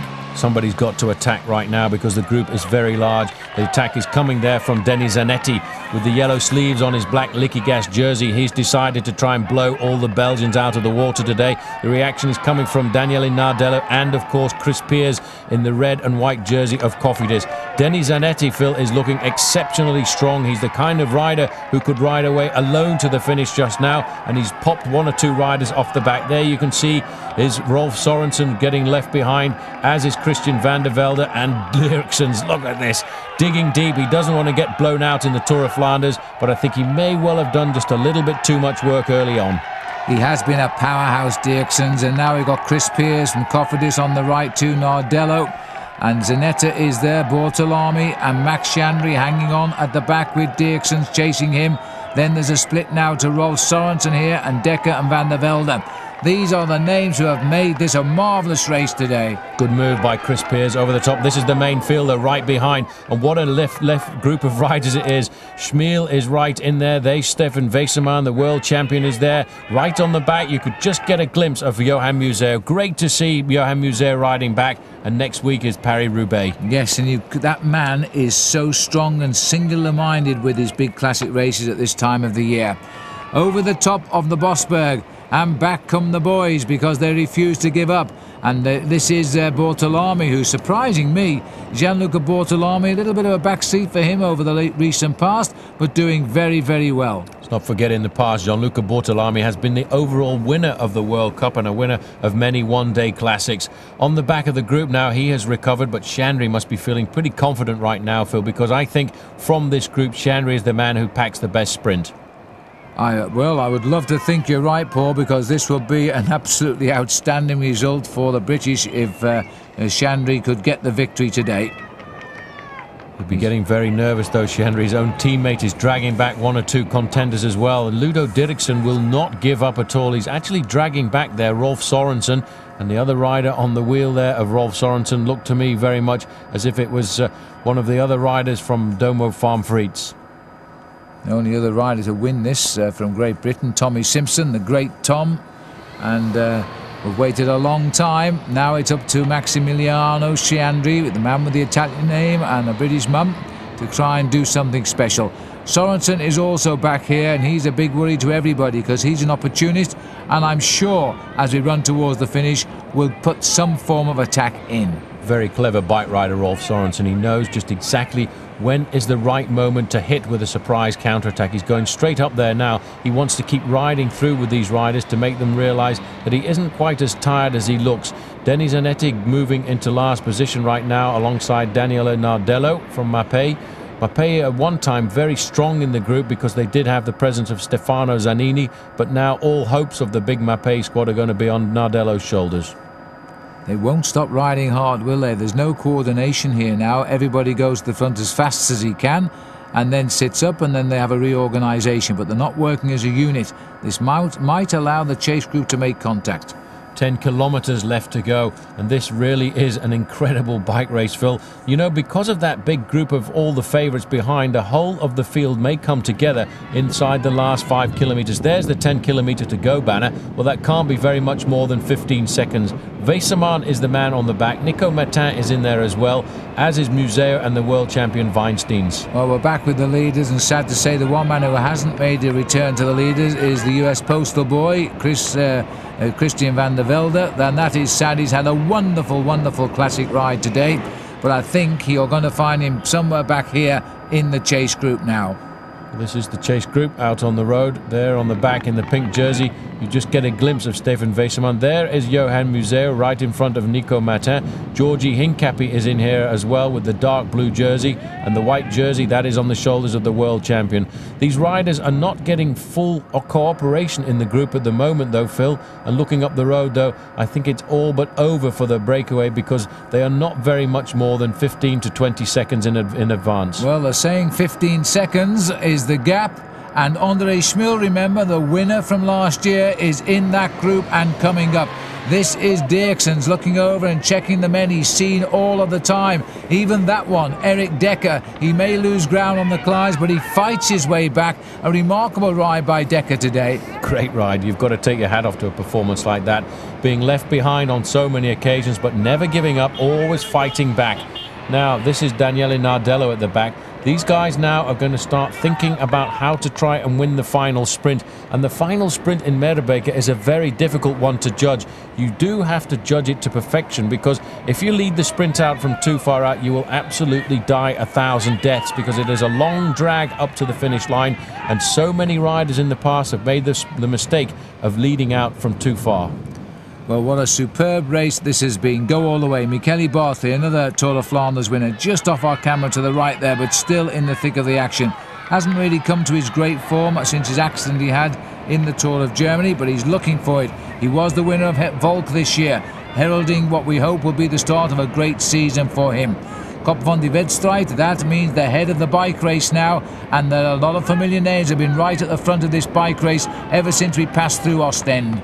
Well, this is the chasing group now, the chasing group of all of the big names. 73 there is Balducci. He won't go to the front at all because he has a man in the leading group, and his man in the leading group is Gianluca Bortolami. There you can see the white jersey of the world champion as well, but the chasers now are getting much more urgent in their attempt to catch these men. These men have, most of them, been off the front of the bike race for more than 100 kilometers. There are a few fresh legs in there, including Gianluca Bortolami, Maximilian Sciandri. The freshest legs, I think, are on the legs of Denis Zanetti in the black jersey from Liquigas, because he came across at the very last moment. Scooted across that gap with Sorensen, saw his chance and took it. There he is, right in the centre of our picture, and riding a very crafty race too at the moment. Nardello at the back. Now is Nardello, no, he's not working Nardello, he's stopped working now as he invites Sorensen to take the slipstream of the rider in front, Maximilian Sciandri. And this is probably one of the big problems that you hate, in the fact that most of these riders will be using radios on board at the moment, and he will now know that he's got a teammate in the back group, and his teammate is Michele Bartoli, so he will probably refuse to work with that front group right now. And if one or two other riders do that, this group here now, containing Georgi Hincapie, may well just catch these guys in sight of the finish line. It is going to be that close as we run into the last 7 kilometres. We're looking at a 13 seconds gap. This is amazing. Schmil, last year's winner, can now see his foe, and he can't quite reach them yet. Well, the leading group now, they have to keep working all the way down to the finish. They dare not look over their shoulders because they will see all the big names of professional cycling. Rolf Sorensen knows that. He's a very canny bike rider. He will be waiting for a moment within the last 2 kilometers to try and launch an attack and go alone. He's the kind of rider who can do that. On the other hand, Maximilian Sciandri, who's just gone forward in the Lampre-Dakin colours there, he will be thinking about the final sprint of the day. Bortolami tucking in here on the wheel of Chris Pearce. Here comes Erik Dekker down the line again, but this man is a workhorse once the hills are behind him. He's not afraid to continue. This is a real scrabble now as we run down towards Meerbeke. Well, there's Andre Schmil's group now, you know, looking up the road. They're just lifting their heads up slightly, and they can see in front of them the breakaway, the prey that they have been chasing and dreaming about ever since they escaped very early on in the day. There is Johan Museu in the Domo Farm Freaks jersey there with a big helmet on and rejoining the leaders once again. This race is now down to just 12 seconds. They've clawed back 1 second. 1 second every kilometre or so will bring them to within 5 seconds, and that can get wiped away in the last 200 metres. What an amazing event now. We've never seen a race like this for years and years. It is touch and go. The 8 leaders have gone round the corner. 2, 4, 6, 8 and 9 chasers here. And it is touch and go. All of the cars and traffic in between have been pulled out by the race referees. This is a pursuit now of 2 almost equal sized groups as they're trying desperately now to reach the finish, which is only 6 kilometres away. The gap has gone out to 13 seconds. It's going to be a fight. Mano a mano, group against group, all the way down to the finishing line. These guys have got to give it everything now, Phil, because if they get caught, they've got absolutely no chance of a thing in the sprint. 5 kilometres left to go. In 7.5 minutes time we'll know who's going to win the Tour of Flanders, if it will be a man from this group or from the group behind. I have a feeling though, looking at the names in this group, that they will catch them, but it is going to be oh so very close. They too are under 5 kilometres to go. Back with the leaders now. We keep switching around here. This is a great pursuit and the crowd know it, as this group might just yet prove to be a little bit unmanageable. They've got to start the individual attacking riding now, and I would expect Sorensen to be the attack. And somebody's gone off the front. Is it Chandry? No, he's here. Somebody's attacked there. There's a slight acceleration. It wasn't Sorensen because he's 3rd or 4th in the line. I think it was actually Ludo Dirksen who tried to go off the front there. It's the Lampre-Dakin jersey. He's still got a few ants left in those legs of his. A little bit still to go. A little bit left to try and attack to be a Belgian winner of the Tour of Flanders. At the back here, it's Chris Peers. And this is the group now behind with Christian van der Velde going off the back. And you know, I think Sorensen did go then as they cut back to the second group. There was an attack by the riders. Sorensen, he went on the right of the road, and now the crowd are stepping back as there is a serious reaction from the leaders. Well, this is a big split now. Everybody's fighting, scrambling to try and survive. This is Sorensen on the front. Sorensen's gone over the top of a counter move. He's followed here by Denis Zanetti in second position, and they seem now, Phil, to have got the gap. The gap is not much, but that's all you need coming down to the last few kilometres. The two riders who reached the breakaways of the day are now trying to attack them again in tandem as they switch across the road and grab at straws. They can't let Sorensen go, because if they do, he will be gone. This is a very typical Rolf move. Well, Chris Peers is the man on the front, setting all the tempo, trying to pull them all back. But I noticed there that just a few moments ago, Chandry and Dirksen were riding alongside and they didn't talk. They need to discuss a little bit now. It's a quick chat to say, OK, my legs are good, sort the sprint out for me at the finish. But I think Dirksen, for the moment, thinking about himself, thinking about being a Belgian winner of the Tour of Flanders, they've pulled back the two attackers and Sorensen's gone again. Well, that's a good move. He had to go again. Zanetti also took it up immediately. Nardella was right there to watch, but hasn't quite gone across the gap yet, and they're scrabbling back. But these attacks now surely are going to keep them away from the Schmil group. Well, this is what is actually playing into the hands of the Schmil group, because they have had a couple of attacks, but you see how they've slowed down now, Phil, and that is a bad sign. You can't play around cat and mouse like this so close to the finish, especially when you've got a group of super favourites only 10 or 15 seconds behind. 3 kilometres to go. Decker moves up to number 2 wheel, decides to push on. Max Chandry has realised it. Dirksen now looks over his shoulder, should not bother to pick up the pace. His teammate is going clear. But there's still daylight between the group, but it's all still the same men at the front. Great move by Decker. He's been off the back on every climb so far of the Ronde van Vlaanderen, but he still thought he'd have a go and try and catch out any of these riders and see if they were marking each other. Cofidis have got their man Chris Peers, and again Rolf Sorensen knows he's got to go. We're inside of Ninova right now, not too far to the finish line. Is Denis Zanetti picking up the chase, and in third place there is Dirksen's. Well, they've got Sorensen's number, I think. That's another attack they quickly marshal. They know he's the sort of rider to do this. We've seen him do this to win stage in the Tour de France. He's a classic winner already. He's won Liège-Bastogne-Liège. He's a brilliant bike rider. But Sorensen now is being marked out of this. He's got to win on his own, I think. Well, when you've attacked 2 or 3 times like that, you've taken out the explosive possibility of a sprint finish, and that, I think, is why Rolf Sorensen wanted to try and get away alone. The sprint must certainly be very closely disputed at the finish, and I feel now, Phil, that as long as there's good cooperation between the Lampre riders, Max Chandry has got a very good chance of winning this. But Chandry always, when he's in a situation like this at 2 kilometres to go, seems to make a silly tactical mistake. Well, let's hope you're wrong on this occasion, Paul, because we'd love to see Max win this one. It would be brilliant, and this is a real good shot for the man from Pistoia in Italy. There's yet another attack now as they rip down the outside. Surely these attacks and counterattacks are hurting somebody's legs.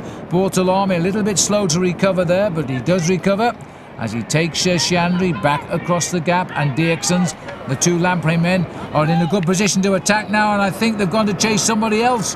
Somebody else has moved off the front there. It looks like it might be Zanetta. It's a dark coloured jersey here, but in fact there's somebody just in front of him as well. So there's another attack gone right off the front here, and a big reaction coming, a big long line. It's difficult from this height to see just exactly who's gone off the front, but I think it may well have been the split that we've been waiting for. Two riders chased by two, and then a couple more scrambling just to get onto the slipstream. This is the right-hand turn now, and if they look straight up in front of them, very shortly they will see the Flamme Rouge, the red kite indicating just 1,000 metres to go. There it is. This is Pissick. This is Sorensen here on the left here. These attacks and counter has put the chase group out of Schmil to 20 seconds, so that should do it now.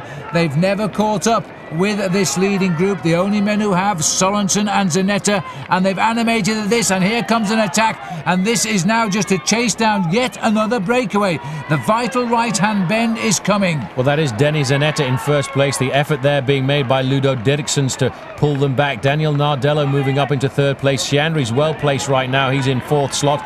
Eric Decker at the back, looking down, making sure he's in the right gear. He's an awful long way back for this sprint, but it is a very long sprint up the finishing straight here in Meerbeke. Well, the winner must come from one of these riders. The main contenders are still 10 to 15 seconds behind. Certainly, the sprint will start now. 269 kilometres come down to a sprint from a brilliant group of bike riders today. Now, can Max Shandry do it? He's got the front very early on here, and it's a slightly uphill finish as Nardello now puts in a challenge. Shandry's gone far too early and is wiped out of it. He has made a terrible mistake here, and Zanetta is coming up, and on the rails is Bortolami, and you know, I think Bortolami got it, and I think, Paul, that was Decker who just got second. Well, it was very close. It was all in the lunge for the line. This is the sprint now for the lesser places. Coming right up there is Stefan Vaisman. Right on Vaisman's wheel is Ronan Weinstein, and Hincapie's right in the middle of it as well. But in the lunge for the line, it's going to be the world champion, or is it? That's another close sprint. Well, I'll go for the world champion. He was right alongside Andre Schmil, though. That'll go down to the photo. And let's have a look at that finish again. Watch the left, I think. Yes, Gianluca Bortolami has got a World Cup victory, and he's back to his old form. And the man who emphasised you never give up, Eric Decker, has taken second place. But look at this, Phil. See how far back Eric Decker came from. Bortolami squeezing up through the inside. The speed of Eric Decker on the left-hand side there, almost getting the victory in the lunge for the line. Well, what an extraordinary Tour of Flanders. One of the best, I think. Here it is again in slow motion. Zanetta looked like the biggest win of his career, and then at a rush, up came Decker on the right, Bortolami on the left. Bortolami got it. Sorensen fourth across the line. There's the slow motion, and there's confirmation of that result. It was Daniela Nardello in fifth, Chris Piers sixth, Shandry at the back of the group, just one ahead of Dirksens. Schmil it was who got the better of Weinsteins on the line to take ninth place. Well, I think now we can join Paul Sherwin. Max, that must be one of the best Tour of Flanders you've ever ridden. You were in the moves all of the time. Yeah, fortunately, you know, I think my teammate, you know, just riding in Belgium, we just didn't really want to. It was a sprint for me, you know. I mean, it should have been, should have done his moves till the final sprint, and then, you know. But all the work that Dirksen did, don't you think he should have sacrificed himself for you at the end? Yeah, that's the point. That's the point, you know. 5th and 6th, or 6th and 7th, or something like that. But it's no good.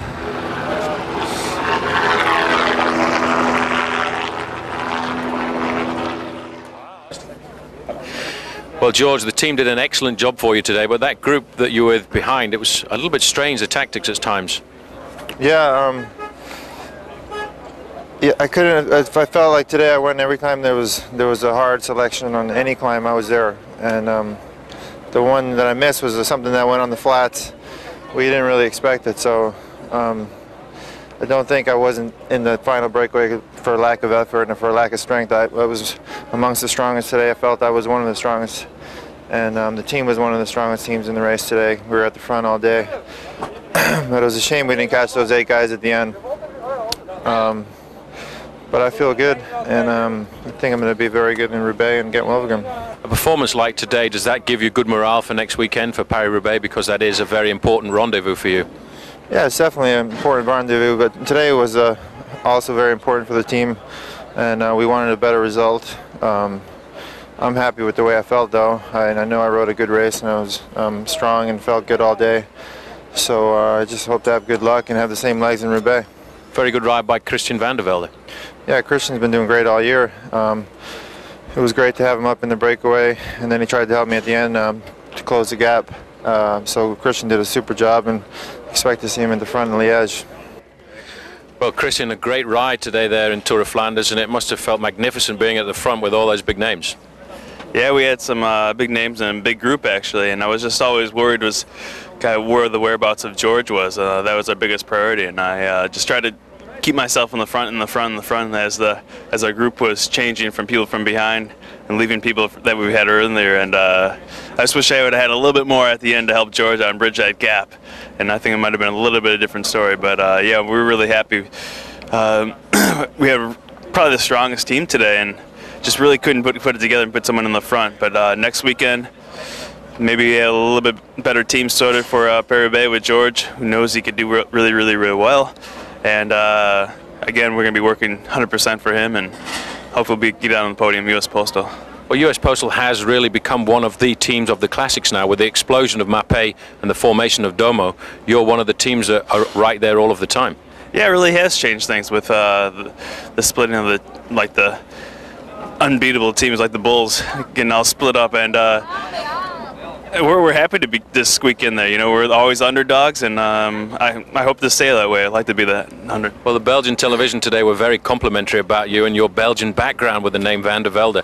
It must have felt very good to race over those roads in the front group at the Tour of Flanders. Yeah, it's an unbelievable race. I mean, this is the biggest race, one-day race in my heart. Bar none. I mean, it's has all the aspects of an amazing race with cobblestones and little climbs, and it's 265k long. A couple of years' time, we may well see you fighting out for the win. Hopefully so. Hey, Dirk. Thanks. What a superb race this really was. Well, 7 years ago, Gianluca Bortolami shot to fame by winning 2 World Cup races. Until then, we'd hardly heard of him. And since then, he's had injury and sickness, and now it looks as though he's back. He was a great winner today, but what would have happened if Eric Decker had taken this race just 1 metre further? Then he would have won his first Tour of Flanders. Until the next time, for Paul Sherwin, I'm Phil Liggett saying goodbye.